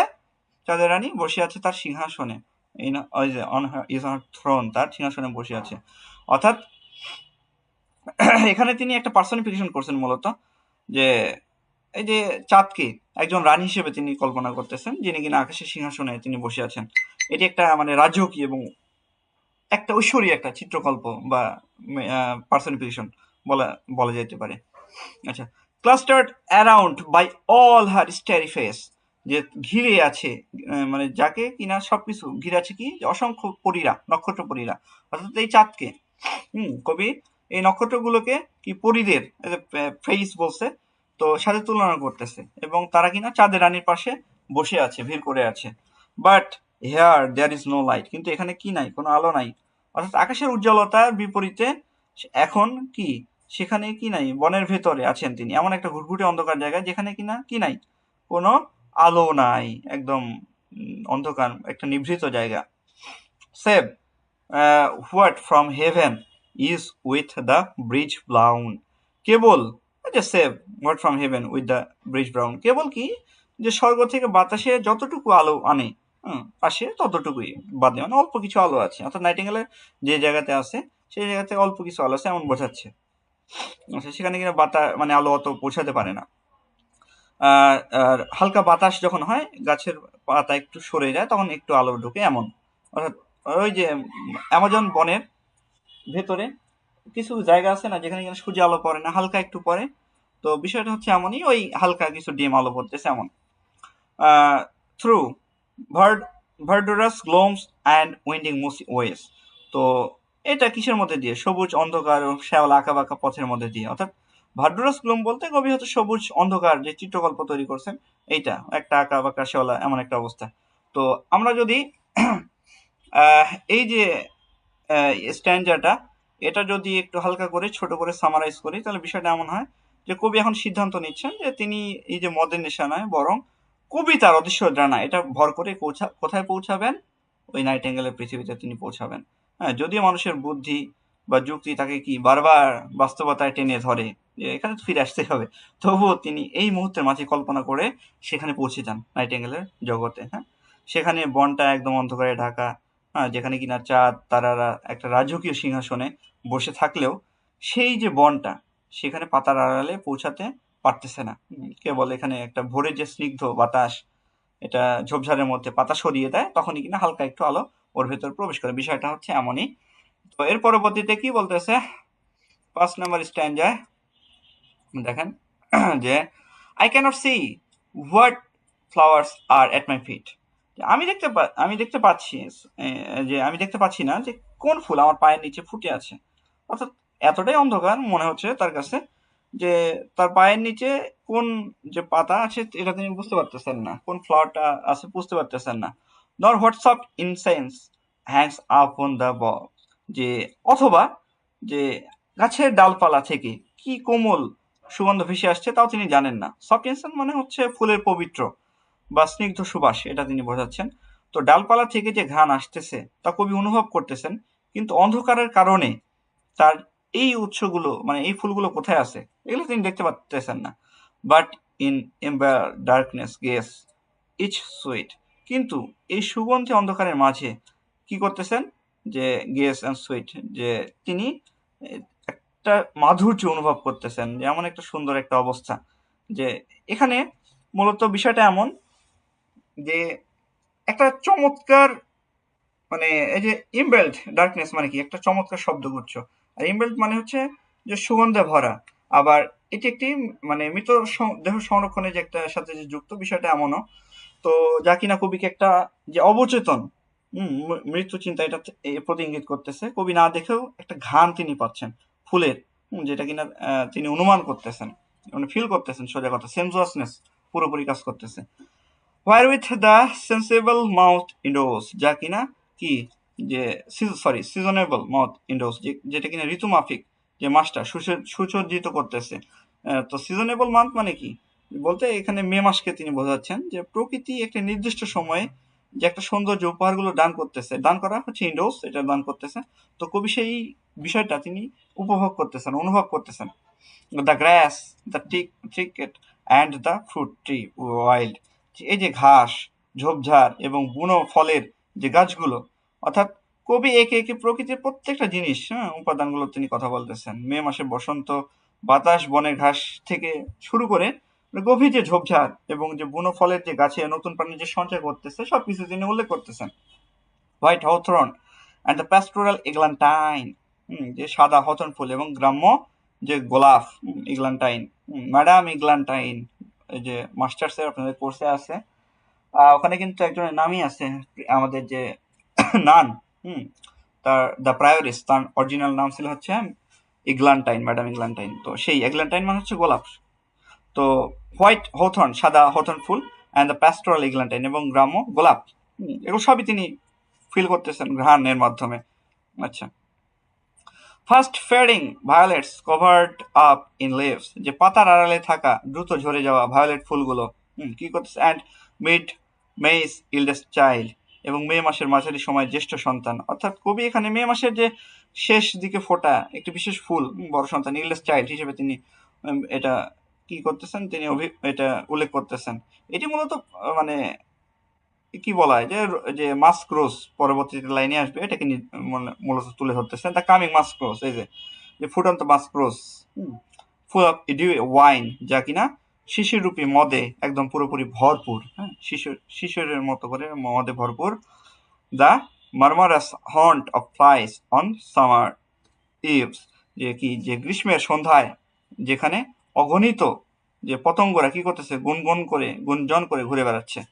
তো সম্পূর্ণ এই প্যারাটা যদি আমরা একটু হালকা করে সামারাইজ করি, বিষয়টা হচ্ছে এমন যে বনটা এত অন্ধকারে ঢাকা যে আমাদের কবি জন কিটস, তিনি তার পায়ের কাছে থাকা কোনো ফুল বা গাছের ডালে ঝুলে থাকা যে সুগন্ধি ফুলগুলো, এগুলো তিনি দেখতে পাচ্ছেন না, বরং এগুলো যে তিনি গন্ধ শুনে অনুমান করতেছেন যে এটা এই ফুল হবে। হ্যাঁ, মে মাসের উপহার হিসেবে তিনি এটা সাদা হরতন, বুনো গোলাপ ফুল, এটা ঝরে যাওয়া ভায়োলেট ফুলের সুবাস তিনি পাচ্ছেন। আর সর্বশেষে তিনি বর্ণনা করতেছেন যে মে মাসের যে সেরা উপহার, সেই যে মাস্ক্রোস, তার ভেতরে জমে থাকা যে শিশুর বিন্দু, এটা মদের মতো কাজ করে, যা কিনা যেখানে যে গ্রীষ্মের যে সন্ধ্যা, এটা পতঙ্গ কি গুনগুন করতেছে যে এই ফুলের ইয়ে নেওয়ার জন্য। আচ্ছা, মানুষ যেমন মদ পান করে, ঠিক তেমনি এই ফুলের ভেতরে যে শিশিরটা বা বলা যায় মধুর নেক্টর, সেটা কিনা ওই পতঙ্গরা আপনার এটা কালেক্ট করার জন্য গুঞ্জন করতেছে। আচ্ছা, এরপরে যে স্ট্যান্জা সেটা যদি আমরা দেখি, darkling listen and for many a time, যে ডার্কলিং আই লিসন, যে অন্ধকারে আমি দাঁড়িয়ে শুনছি, and for many a times, এবং বহুবার, অর্থাৎ তিনি এই যে জিনিসটা, এই জিনিসটা তিনি অনেকবার শুনতেছেন, তার একাকিত্ব এবং এই অন্ধকার এই কবিকে কি করতেছে, নিজের একটা যে জগৎ, অন্ধকার মানে নিজের যে ভেতরের যে অন্তরের যে গভীর ভাবনা, এইদিকে তাকে ঠেলে দিচ্ছে। I have been half in love with peaceful death, আমি শান্তিময় মৃত্যুর প্রেমে অর্ধেক মধ্যে ছিলাম। মানে কি, যে কিটস এখানে তার জীবনের দীর্ঘদিনের যে একটা গোপন যে ইচ্ছা প্রকাশ, সেটা তিনি করতেছেন। তিনি মৃত্যুকে ভীতিজনক কোনো বস্তু হিসেবে দেখতেছেন না, বরং মৃত্যুকে আলিঙ্গন তিনি করতে যাচ্ছেন। এই যে ইসফুল মানে কি, শান্তিময় চিরবিশ্রামের জায়গা। আমাদের প্রত্যেকেই মারা যাইতে হবে, হ্যাঁ, কিন্তু মারা যাওয়ার আগে আমাদেরকে নিজেদেরকে আসলে বিষয়টা এমন, আমরা ওই যে বললাম না, পৃথিবীতে আমরা মরতে আসি কিন্তু আমরা বেঁচে থাকার ইচ্ছা করি, কিন্তু কিছু মানুষ বেঁচে থাকে। দেখেন আপনি, আসলে আমরা প্রত্যেকে কি করি, বেঁচে থাকি না, আমরা সারভাইভ করি, সোজা কথা। আর টিকে থাকি, ওই যে আজকে আনতেছি, খাচ্ছি, ইনকাম করতেছি, এটা আসলে জীবন না।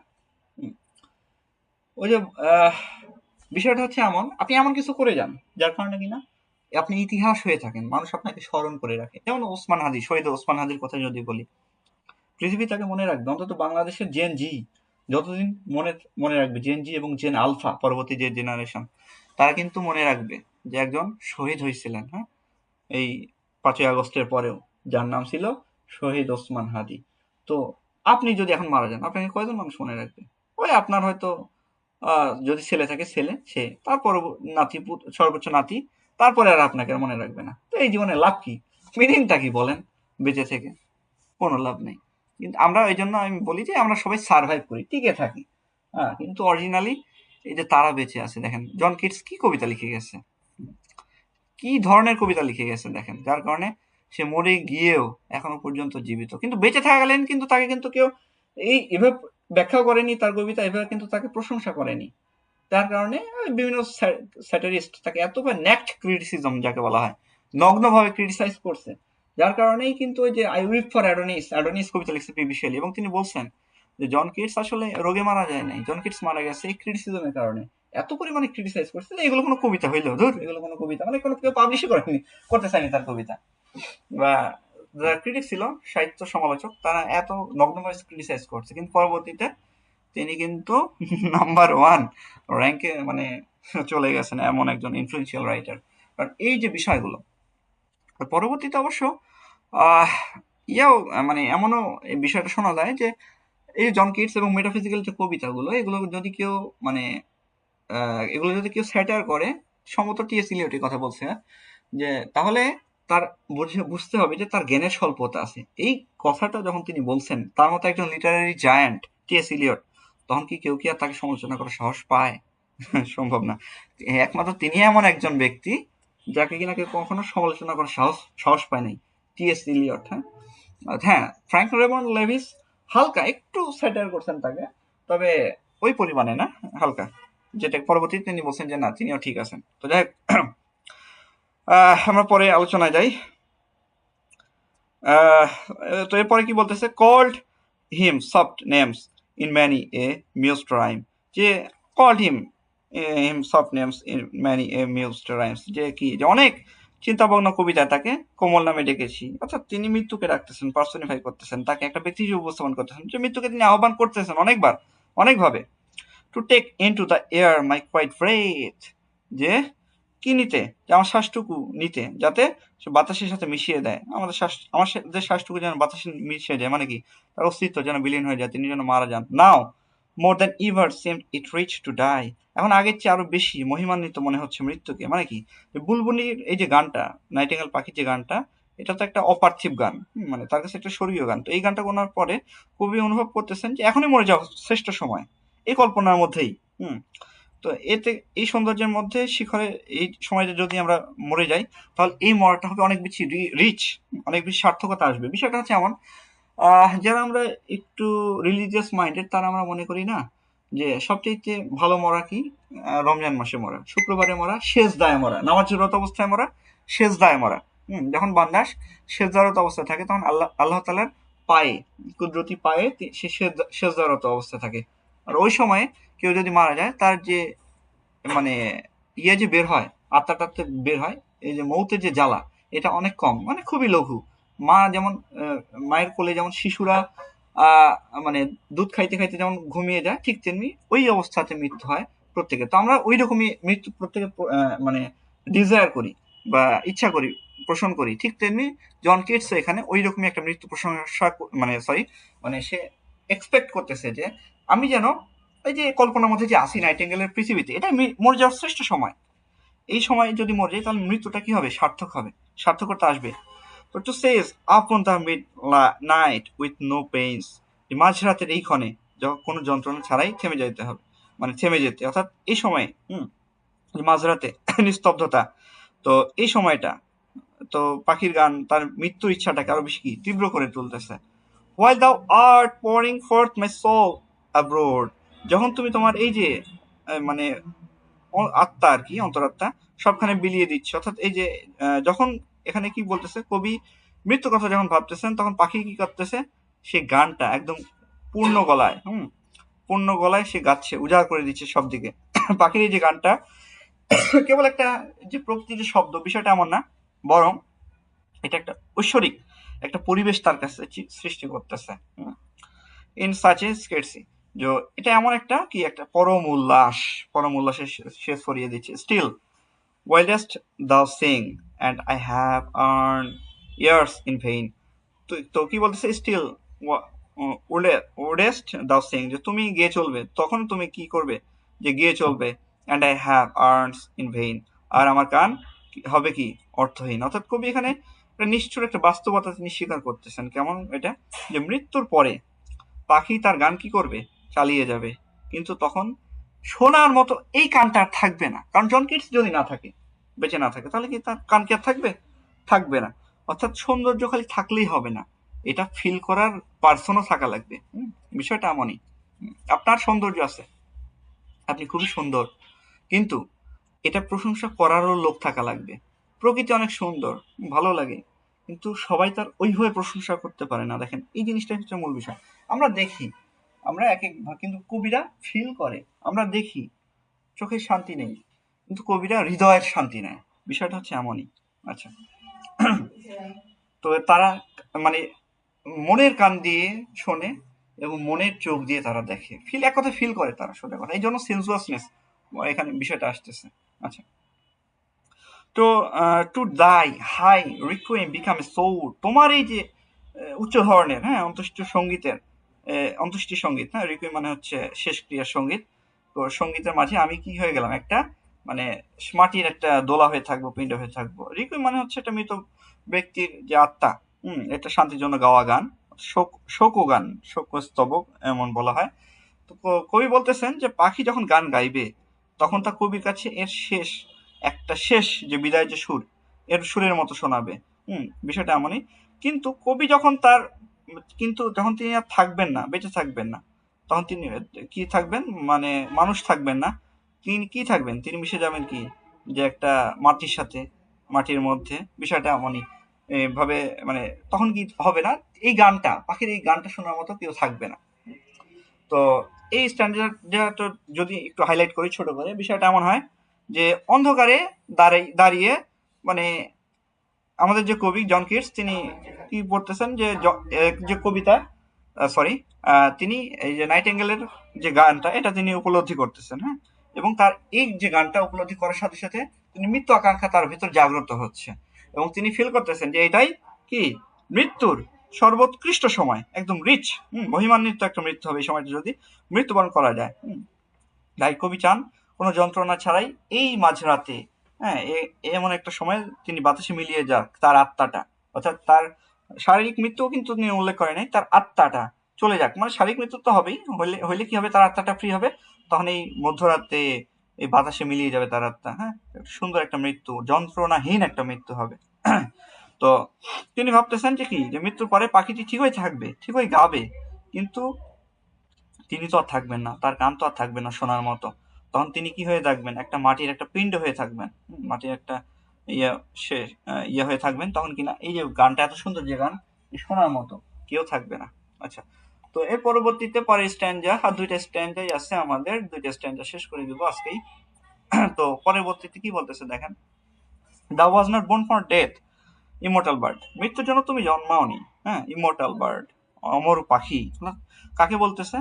নাইটিঙ্গেলকে বলতেছে যে নাইটিঙ্গেল, মানুষের জীবনে মৃত্যু আছে কিন্তু তোমার জীবনে মৃত্যু নাই, তুমি কি, তোমার মৃত্যুর জন্য তোমার জন্ম হয়নি। ইমর্টাল পাখি কাকে বলতেছে? ইমর্টাল নাইটিঙ্গেলকে বলতেছে। কেন বলতেছে? কারণ এই যে তার যে সুর, এটা চিরকাল থাকবেই, প্রকৃতিকে সুরেলা করে রাখবেই। কবির মতো যারা জন্মাবে, যারা এভাবে ফিল করবে, সেন্সুয়াসনেস যাদের কাজ করবে, প্রত্যেককে হৃদয়কে তৃপ্ত করবে এই নাইটিঙ্গেল। তো এই জন্য এই পাখিটা হচ্ছে অমর। তো এখানে হচ্ছে জন কিটসের আর্ট ভার্সেস লাইফের যে একটা মানে দর্শন, সেইটা প্রকাশ পায়। Art is immortal, life is short, art is long, এমন একটা বিষয়টা আসে। এরপর কি বলতেছে, নো হাংরি জেনারেশন থ্রেড দি ডাউন, কোনো ক্ষুধার্ত প্রজন্ম তোমাকে থ্রেড মানে কি, পিছিয়ে ফেলা, মানে নিচে পিছিয়ে ফেলতে পারবে না। অর্থাৎ হাংরি জেনারেশন বলতে তিনি মানুষদেরকে বোঝাচ্ছে, মানুষের পৃথিবী, যে কোনো মানুষের মানে প্রজন্ম তোমাকে মানে একটা প্রজন্ম কি করে, হাংরি জেনারেশন মানুষের কেন বলা হচ্ছে, কারণ একটা প্রজন্ম আসে আর একটা প্রজন্ম যায়, কিন্তু নাইটিঙ্গেলের প্রজন্ম সেম থাকে। নাইটিঙ্গেলরা মানে মানুষরা কি করে, খুবই হিংস্র। পৃথিবীতে পৃথিবীটা মানে এটা অনেক সাইন্টিফিক্যালি প্রুভড, প্রকৃতির একটা জিনিস আরেকটা জিনিসকে হেল্প করে বাঁচতে প্রকৃতিতে, কিন্তু মানুষই একটা প্রজন্ম বা মানুষই একটা জীব যারা কিনা একে অন্যকে ধ্বংস করে, এবং ধ্বংস করার জন্য ওয়েপন রেডি করে রাখছে, হ্যাঁ, মানে একে অন্য মানে ভালো চায় না, কিন্তু প্রকৃতি একে অন্যের উপর নির্ভর করে চলে, একে অন্যকে ভালোবাসে, ভালো রাখে, কিন্তু মানুষরা এই জিনিসটা পারে না। অর্থাৎ মানুষরা টোটালি, মানুষ কিন্তু সৃষ্টির শ্রেষ্ঠ জীব, কিন্তু মানুষই কিন্তু আবার সৃষ্টির নিকৃষ্ট জীবও বটে, হ্যাঁ। তো দেখেন এখানে কি বলতেছে, কি no hungry generation tread thee down ডাউন, যে কোনো ক্ষুধার্ত প্রজন্ম তোমাকে কি গিলে ফেলতে পারবে না, পিছিয়ে ফেলতে পারবে না। The voice I here this passing night was hard, এই যে ভয়েসটা, এই যে রাতে যে আমি শুনতেছি, এটা শোনা গিয়েছিল, in ancient days by empire and clown, এটা প্রাচীনকালে শুনছে কারা, রাজারা এবং ভারেরা। ক্লাউন মানে কি, ভারেরা, যারা রাজাদের আনন্দ দিত। Perhaps the self same song that found a পথ, সম্ভবত এই পারহ্যাপস মানে কি, সম্ভবত এই একই গান যা খুঁজে পেয়েছিল এক পথ, মানে কি, যে কবি এখন ইতিহাসের থেকে রেফারেন্স দিচ্ছেন, যে তিনি বিশ্বাস করেন যে এই একই সুর যুগে যুগে বিভিন্ন দুঃখী মানুষের হৃদয়ে পৌঁছে গেছে, এবং তাদের যন্ত্রণারও কি হয়েছে, মানে পূরণ হয়েছে, যন্ত্রণা শেষ হয়েছে, উপশম হয়েছে। কিসের সুর? এই নাইটিঙ্গেলের সুর। Through the sad heart of Ruth when sick of home, Ruth যখন বিষাদগ্রস্ত অবস্থায়, কি হৃদয়, বিষাদগ্রস্ত হৃদয় ছিল, যখন কি হয়ে, গৃহকাতর হয়ে। তো রুথের বিষয়টা হচ্ছে এমন যে রুটটা কি। তো রুটটা হচ্ছে আহ আপনার হচ্ছে যে আহ, এই যে এটা হচ্ছে বিবলিক্যাল একটা অ্যালুশন, হ্যাঁ, রুথ। তো রুথের কাহিনী কেউ কি বলতে পারবেন? এনিওয়ান, আপনারা কেউ জানেন হু ইজ রুথ?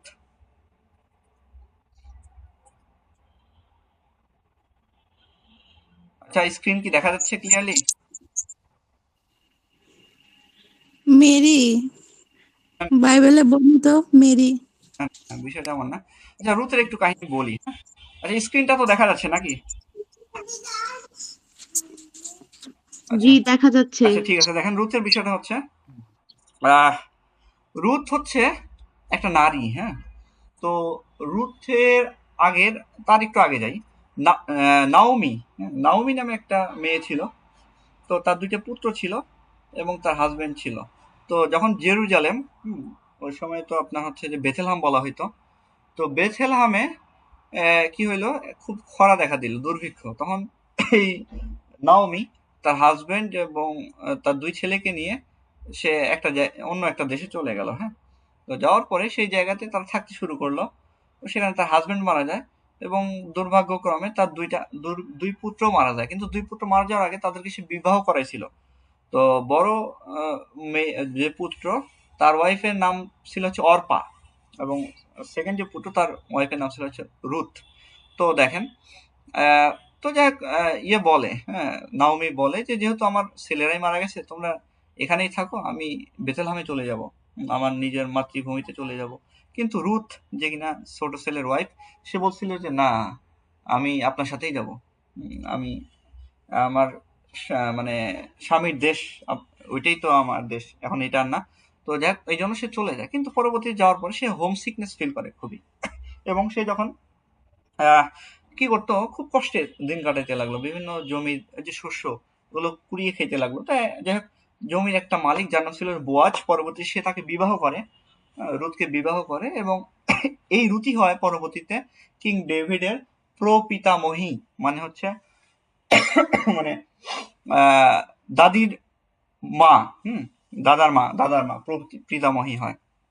তো রুথ হচ্ছে এমন, সে ওই যে দূর ল্যান্ডে থেকে তার মানে নিজের হোম সিকনেস সে ফিল করতেছিল। হুম। তো রুথের রেফারেন্স টানার কারণ হচ্ছে যে through the sad heart of Ruth, যে রুথের বিষাদগ্রস্ত হৃদয় দিয়ে, হোয়েন সিক ফর হোম, যখন কিনা গৃহকাতর হয়ে। অর্থাৎ এখানে রুথের সেখানে মানে এটা কিন্তু একটা অ্যালুশন, কোন অ্যালুশন? বিবলিক্যাল অ্যালুশন। তো রুথ কি করতেছিল, একা একা যখন সময় কাটাচ্ছিল, এই নিজের বাড়ি ছেড়ে এসে তার যে শাশুড়ি, তার সাথে এসে, তখন এই যে সুরি, এই যে নাইটিঙ্গেলের সুর, জন কেটস বলতেছে হয়তো এই সুরটাই হচ্ছে তার সঙ্গী হয়েছিল। হুম। আচ্ছা, তো এর পরবর্তীতে আর সিক ফর হোম এই ওয়ার্ডটা দ্বারা মানে নস্টালজিয়া, পূর্বে যে নস্টালজিয়া, এটা প্রকাশ করতেছে। তারপর she stood in tears and emit the alien corn, সে কি স্টুড ইন টিয়ার্স মানে কি, চোখ ভর্তি জল নিয়ে সে দাঁড়িয়ে থাকতো। কোথায়? দ্য এলিয়েন কোর্ন মানে কি, যে ভিন দেশের একটা শস্য ক্ষেতের মাঝে, মানে শস্য পুরাই যেহেতু খাইতো, ওর মধ্যে থাকতো। That same, that often time হ্যাঁ, যে সেই সুর প্রায়ই, মানে ওই যে আগের সুর ওইটাই। অর্থাৎ কবি এখানে ইতিহাস এবং যে বাস্তব জগৎ, এটা ছাড়িয়ে সরাসরি রূপকথা জগতে তিনি প্রবেশ করেছেন। তিনি দেখাচ্ছেন যে পাখির এই যে গান, এই গানটা মানুষের কল্পনার চূড়ান্ত সীমা পর্যন্ত বিস্তৃত। আচ্ছা, charmed magic salesman opening on the form, যে charmed magic salesman opening on the form, যে কি, যে মায়াবী যে জানালাগুলো মুগ্ধ করতেছে, যা সমুদ্রের ফেনা দিকে কি একদম উন্মুক্ত, একদম খোলা। পেরিলাস সিস ইন ফেরি ল্যান্ডস ফরলর্ন, সেই ভয়ঙ্কর সমুদ্রের, পেরিলাস সিস মানে পেরিলাস মানে হচ্ছে ভয়ঙ্কর, সিস মানে সমুদ্র, ইন ফেরি ল্যান্ডস ফরলর্ন কোন এক কি নির্জন রূপকথার দেশে। তো পেরিলাস সিস মানে কি, ভয়ঙ্কর মানে সমুদ্র, আর ফেরি ল্যান্ডস ফরলর্ন মানে কি, যে নির্জন রূপকথার দেশ, হ্যাঁ। তো এই যে এইগুলো দ্বারা তিনি জন কিটস বলেছেন যে এই যে এক অপার্থিব এবং রহস্যময় জগতের তিনি চিত্র এঁকেছেন এখানে। আর পাখির গান মানুষকে একটা রহস্যময়তার দিকে নিয়ে যাচ্ছে, হ্যাঁ, বা নিয়ে যায়, যেখানে কিনা একাকিত্ব আর সৌন্দর্য একসাথে মিলেমিশে এক হয়ে যায়। এই যে কবি কল্পনা, এটা একদম মানে সর্বোৎকৃষ্ট লেভেলের মানে কল্পনা। তো এই আমাদের যে স্ট্যান্ডারটা, এটা যদি হালকা করে আমরা যদি একটু সামারাইজ করি, বিষয়টা হচ্ছে এমন যে কবি এখানে পাখিকে ইমর্টাল বার্ড বলতেছেন, অমর পাখি। তো তিনি বোঝাচ্ছেন যে পৃথিবীর কোনো কিছুই মানে ইমোর্টাল না, কোনো শিল্প কোনো কিন্তু এই পাখির এটা হচ্ছে কোনো মরবে না, এটা কোনো মরণ নাই। সম্রাট থেকে শুরু করে ক্লাউন সবাই এটা শুনছে। এবং রুথও হয়তো যখন কিনা দূর ল্যান্ডে কর্ন কুড়া ছিল তখন হয়তো এই পাখির গানটাই তাকে কি করছে, তাকে সান্ত্বনা দিছে। যখন কিনা রুথ বসে থেকে শস্য খেতে বসে থেকে দাঁড়িয়ে থেকে হয়তো কাঁদছিল। আবার বলতেছেন যে এমনকি এই যে জাদুকরি শুরু, কোন এক নির্জন রূপকথার দেশে ভয়ঙ্কর সমুদ্রের দিকে দিকে মুখ করা কি মায়াবী জানালার যে দরজা এটা খুলে দিয়েছিল। মানুষের জন্ম মৃত্যু থাকলেও পার্থিব এই স্বর্গীয় গান কোনো সময় কি হবে না, শেষ হবে না। কারণ সে তো মানে একটা স্বর্গীয় আত্মা হিসেবে তাকে উপস্থাপন করতেছে। কাকে? আমাদের যে নাইটিঙ্গেল পাখি তাকে। আচ্ছা, এরপরে কি বলতেছে? ফরলন। ফরলন মানে কি? একাকী। The very world is like a bell. এই শব্দটাই কি ঘন্টার মতো। ফরলন মানে কি? একাকী, নির্জনতা এমন বোঝাচ্ছে। তো এই শব্দটা একটা মানে লাইক এ বেল। কোন বেল? গির্জার বেল। তো প্রার্থনার টাইমে কি হয়?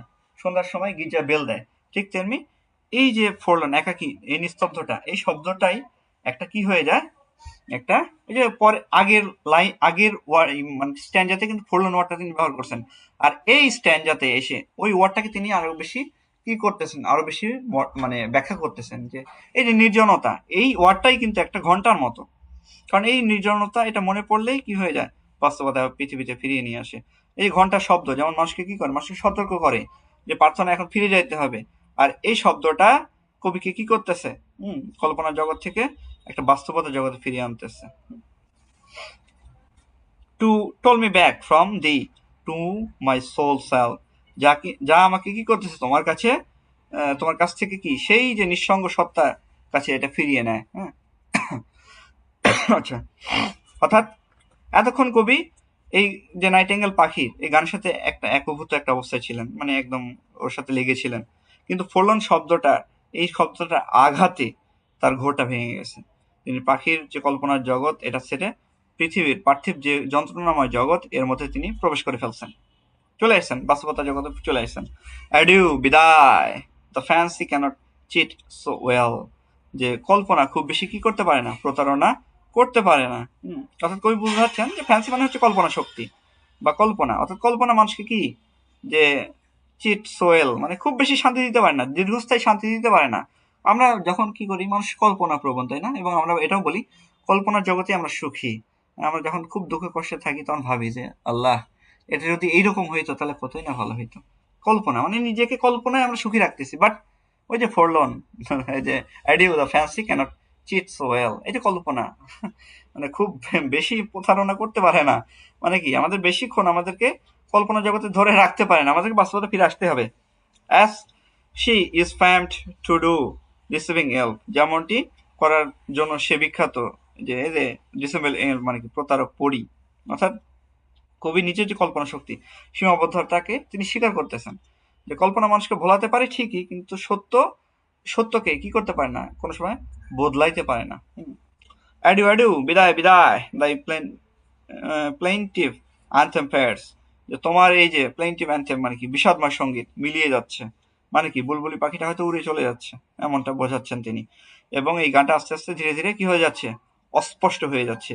আর এইটাকে তিনি কি বলতেছেন, প্লেইনটিভ অ্যান্থেম মানে কি বিদায়ের সঙ্গীত। আচ্ছা, past the near meadows over the still stream, যে কাছের তৃণভূমি পেরিয়ে, পাস্ট নিয়ার দ্য মিডো সেই কাছের তৃণভূমি পেরিয়ে, ওভার দ্য স্টিল স্ট্রিম যে সেই যে ঝর্ণা এটার উপর দিয়ে, স্তব্ধ স্টিল স্ট্রিম মানে কি নিথর ঝর্ণা, মানে অবস্থান কোনো চেঞ্জ হচ্ছে না এমন। Up the hillside and now টিস বার্ড ডেপ, যে পাহাড়ে ঢালবে উপরে, আপ দ্য হিল সাইড মানে পাহাড়ে ঢালবে উপরে, and this is bird deep, এবং এটি কি আরো গভীর সমাহিত। অর্থাৎ এই যে সুরটা মানে আস্তে আস্তে চলে যাচ্ছে, অর্থাৎ পাখিটা যে দিক দিয়ে উড়ে যাচ্ছে সেইভাবে তিনি বলতেছেন যে হয়তো ওই দিক দিয়ে যাচ্ছে। ইন দ্য নেক্সট ভ্যালি গ্লেয়ার্স, পরবর্তী উপত্যকার বনভূমিগুলোতে, অর্থাৎ পাখিটি এখন অন্য কোনো মানে উপত্যকায় গিয়ে হয়তো গান গাচ্ছে, বা পাখির কাছে এই কবির কাছে যে সুরটা এটা কেবল একটা এখন স্মৃতি, এটা এখন তার ধরাছোঁয়ার বাইরে চলে গেছে। Was it a vision or a waking dream, এটি কি একটা অলৌকিক দর্শন ছিল, মানে অলৌকিক দর্শন, নাকি একটি দিবা স্বপ্ন ছিল, মানে হ্যালুসিনেশনের মতো এমন একটা প্রশ্ন করতেছে সে।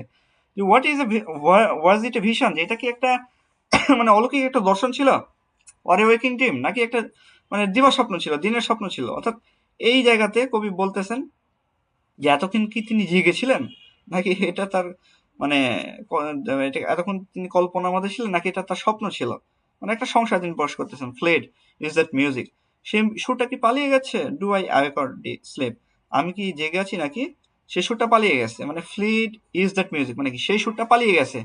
Do I awake, do I wake or sleep, যে আমি কি এখন জেগে আছি নাকি ঘুমিয়ে গেছি। অর্থাৎ কবিটা এখানে একটা মানে প্রশ্ন রাখতেছেন সবার উদ্দেশ্যেই, যে সেই সুরটা, নাইটিঙ্গেল যে সুরটা, এটা চলে যাওয়ার পর কবি এখন বর্তমান জগৎটাই তার কাছে কি মনে হচ্ছে, অবাস্তব মনে হচ্ছে।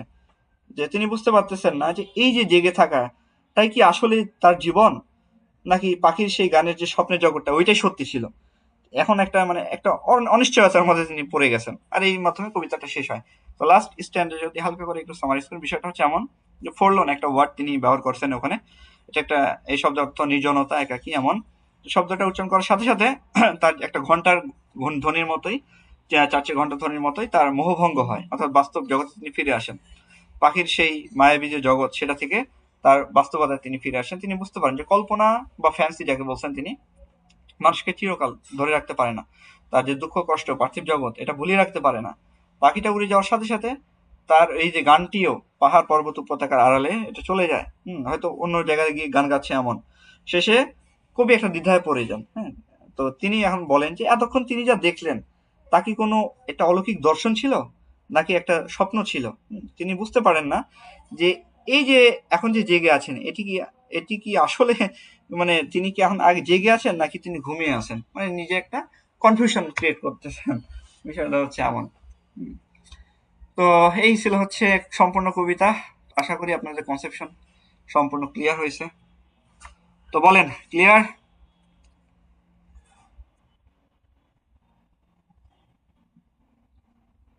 শাহানামি আখি, ক্লিয়ার হয়েছে কনসেপশন? জি স্যার, জি স্যার, ক্লিয়ার হয়েছে।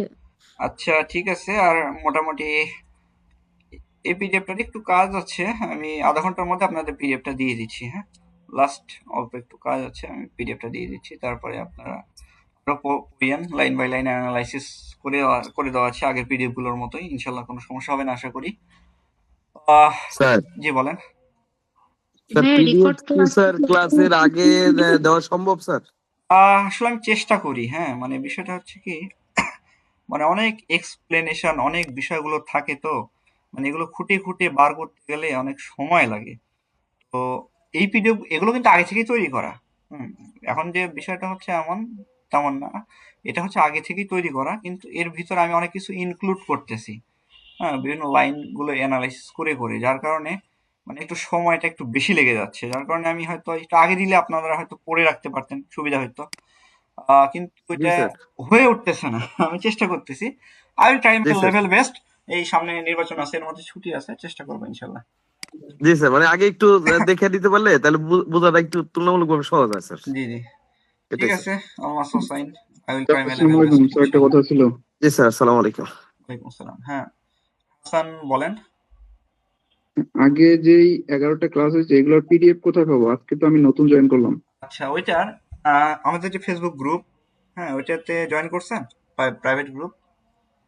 না, প্রাইভেট গ্রুপে জয়েন করা ওই হয়নি। প্রাইভেট গ্রুপের প্রত্যেকেই যারা নতুন জয়েন করছেন, ফিচার্ড পোস্ট নামে একটা অপশন আছে। হ্যাঁ, ফিচার্ড পোস্ট, ওখানে একটা অপশন পাবেন। ওই অপশনে ক্লিক করলে আপনার প্রত্যেকটা ক্লাস, প্রত্যেকটা পিডিএফ, প্রত্যেকটা পরীক্ষার বিষয়গুলো পেয়ে যাবেন। হ্যাঁ, ওকে প্রত্যেকটা স্যার, ক্লাসের থ্যাংক ইউ। লিঙ্ক, প্রত্যেকটা পিডিএফ এর লিঙ্ক।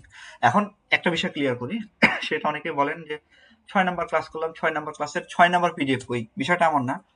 বিষয় হচ্ছে ক্লাস অনেকগুলোই হয়েছে, কিন্তু পিডিএফ সবগুলো না। পিডিএফ এক জায়গাতে দেওয়া হয়েছে। যেমন ধরেন এক্সাম্পল এমন যে আহ, এই এর কথাই যদি বলি, স্পিকুল ডিজের দ্য রাইম অফ স্যার, লাইফ সায়েন্স মাইনার। মেরিনের। এটা অনেক বড় একটা কবিতা, 625 লাইনের কবিতা। এখন 3 দিনে পড়ানো লাগছে কবিতাটা। এখন 3 দিনে তো আলাদা 3টা আমি পিডিএফ দিব না। আমি পিডিএফ এক জায়গাতেই দিব, কারণ অত পিডিএফ তো আপনারা খুঁজে খুঁজে বের করতে পারবেন না, বা পড়া ভেজাল। তো এই জন্য 3টা ক্লাসের একটা পিডিএফ হয়েছে। তো বিষয়গুলো এমনই। উইলিয়াম ওয়ার্ডসওয়ার্থের যেমন হচ্ছে 4টা 5টা ক্লাস হয়েছে, কিন্তু পিডিএফ হয়েছে মাত্র হচ্ছে 2টা। তো এইরকমই বিষয়টা। হ্যাঁ, মানে অনেকেই এভাবে খোঁজ করেন যে 6 নাম্বার পিডিএফ কো 7 নাম্বার পিডিএফ কো, বিষয়টা এমন না। যতগুলো ক্লাস ততগুলো পিডিএফ, বিষয়টা এমন না। বরং যতগুলো পিডিএফ ততগুলো টপিক। হ্যাঁ, আপনি এইভাবে ধরে রাখতে পারেন। আর ক্লাস প্রত্যেকটা করা লাগবে। যারা নতুন ভর্তি হয়েছেন বিষয়টা একটু মাথায় রাখেন। আর ফিচার্ড পোস্ট, হ্যাঁ, ফেসবুকের ফিচার্ড পোস্ট নামে একটা অপশন আছে, ওইখানে ক্লিক করবেন ফেসবুক প্রাইভেট গ্রুপে, তাহলেই সব পেয়ে যাবেন। নাইরিত দাস, জি বলেন। স্যার আদাব, আমি স্যার আপনার গ্রুপে নতুন জয়েন হয়েছে আর কি, হ্যাঁ, গতকালকে। হ্যাঁ এখন স্যার আমাদের যে পিডিএফ গুলো দেওয়া হচ্ছে সেগুলো নিয়ে কি স্যার কোনো নোটবুক কি তৈরি হবে? হ্যাঁ, এটা আসলে বিষয়টা হচ্ছে বর্তমান যে পিডিএফটা, এটা জাস্ট পিডিএফ আকারেই দেওয়া হচ্ছে। এটা আপনাদের প্রিন্ট করার জন্যও না বা অন্য কোনো কারণেও না, আপনাদের পড়ার জন্য, যাতে পড়তে সুবিধা হয় এই কারণেই। আর এটা যখন আপনাদের সিলেবাসটা পূর্ণাঙ্গ সিলেবাস দিয়ে দিবে সার্কুলারের সাথে, তখন এটা বই আকারে বের হবে, তখন আপনারা বই নিয়ে নেবেন। ঠিক আছে? আচ্ছা স্যার, ধন্যবাদ স্যার, আদাব স্যার। আচ্ছা আচ্ছা, ঠিক আছে। আজকে 10টাই ঠেকে গেছে। স্যার এবার তো আমরা বই ফ্রি পাবো স্যার। আহ, বই যে পেজ হবে, আমি সমস্যা নাই, ডিসকাউন্ট, স্পেশাল ডিসকাউন্টের ব্যবস্থা করে দেবো আপনাদের জন্য, সমস্যা নেই। স্যার ভাইয়া সুপার আপনার সুপার বইগুলো তো স্পেশাল রয়েছে, ডিসকাউন্ট হবে স্যার, সুপার দাম তো স্পেশাল। আমাদের জন্য একটু কনসিডার করবেন। হ্যাঁ, এটা অবশ্যই, টেনশন নাই, আপনাদের জন্য সর্বোচ্চ লেভেলের, মানে যে সর্বোচ্চ। আমাদের রিটেনের বইগুলো আপনারা নিয়ে যান, নিয়ে যেয়ে আমাদেরকে এমসিকিউ বই দেবেন। আপনাদের জন্য সর্বোচ্চটা করা হবে ইনশাল্লাহ, টেনশন নাই। ঠিক আছে? আচ্ছা ঠিক আছে, আজকে এই পর্যন্তই রাখি। ইনশাল্লাহ দেখা হচ্ছে আবার নেক্সট ক্লাসে। আসসালামু আলাইকুম, আল্লাহ হাফেজ। হ্যাঁ, রেশমা আক্তার বলেন। কলেজের বইটা নিয়েছিলাম আপনাদের কাছ থেকে 18তম নিবন্ধনে, হ্যাঁ এটা নিয়ে আমাকে বই দিয়ে আসলে ওই ভোটে তো আর চলবে না, ওইটা সমস্যা নাই, রাখেন। যদি রিটার্ন রাখে তাহলে দেখা যাবে। মানে বিষয়টা হচ্ছে এমন, মানে যখন দিতে পারি না তখন কারাকারি লাগে। যেমন হচ্ছে মাস্টার্স এর বই কি হয়েছে জানেন, মানে ফুরাই গেছে মোটামুটি 1 মাস আগেই। তো এখন প্রত্যেকদিন মিনিমাম 30 থেকে 40টা ফোন আসে যে স্যার বইটা অন্তত আবার বের করেন। এখন কেমনে বের করব, মানে থাকতে তো নেয় না, কিন্তু না থাকতে তখন সবাই নক দেয়। তো বিষয় হচ্ছে যে আপনাদের রিটার্ন বই নিয়েও কারাকারি লাগতো। শেষে গিয়ে গত বছর হয়েছে কি, মানে বলে দিছি যে এই এতগুলো পৃষ্ঠা নাই, হ্যাঁ, ওই একটা বই অফিসে ছিল না। 18তম ক্ষেত্রে এমন হয়েছে, তো প্রত্যেকটা বই চলে গেছে। হ্যাঁ, আর 19তম বই এখন যদি থাকতো তাহলে তার কেউ তো ছাড়তেন না বইটা। এখন সমস্যা নেই, রাখেন। আপনাদের ক্ষেত্রে এটা যে ইয়েটা এমসিকিউটা বের হবে, এটা সর্বোচ্চ, মানে সর্বোচ্চ লেভেলের যেটা করা সম্ভব আমি করে দেবো ইনশাল্লাহ, সমস্যা নেই। ঠিক আছে, সবাই ভালো থাকবেন ইনশাল্লাহ। আগামী ক্লাসে আবার দেখা হচ্ছে। আসসালামু আলাইকুম, আল্লাহ হাফেজ। আমি 20 মিনিটের মধ্যে এই ইয়েটা দিয়ে দিচ্ছি, পিডিএফটা। হ্যাঁ, আসসালামু আলাইকুম।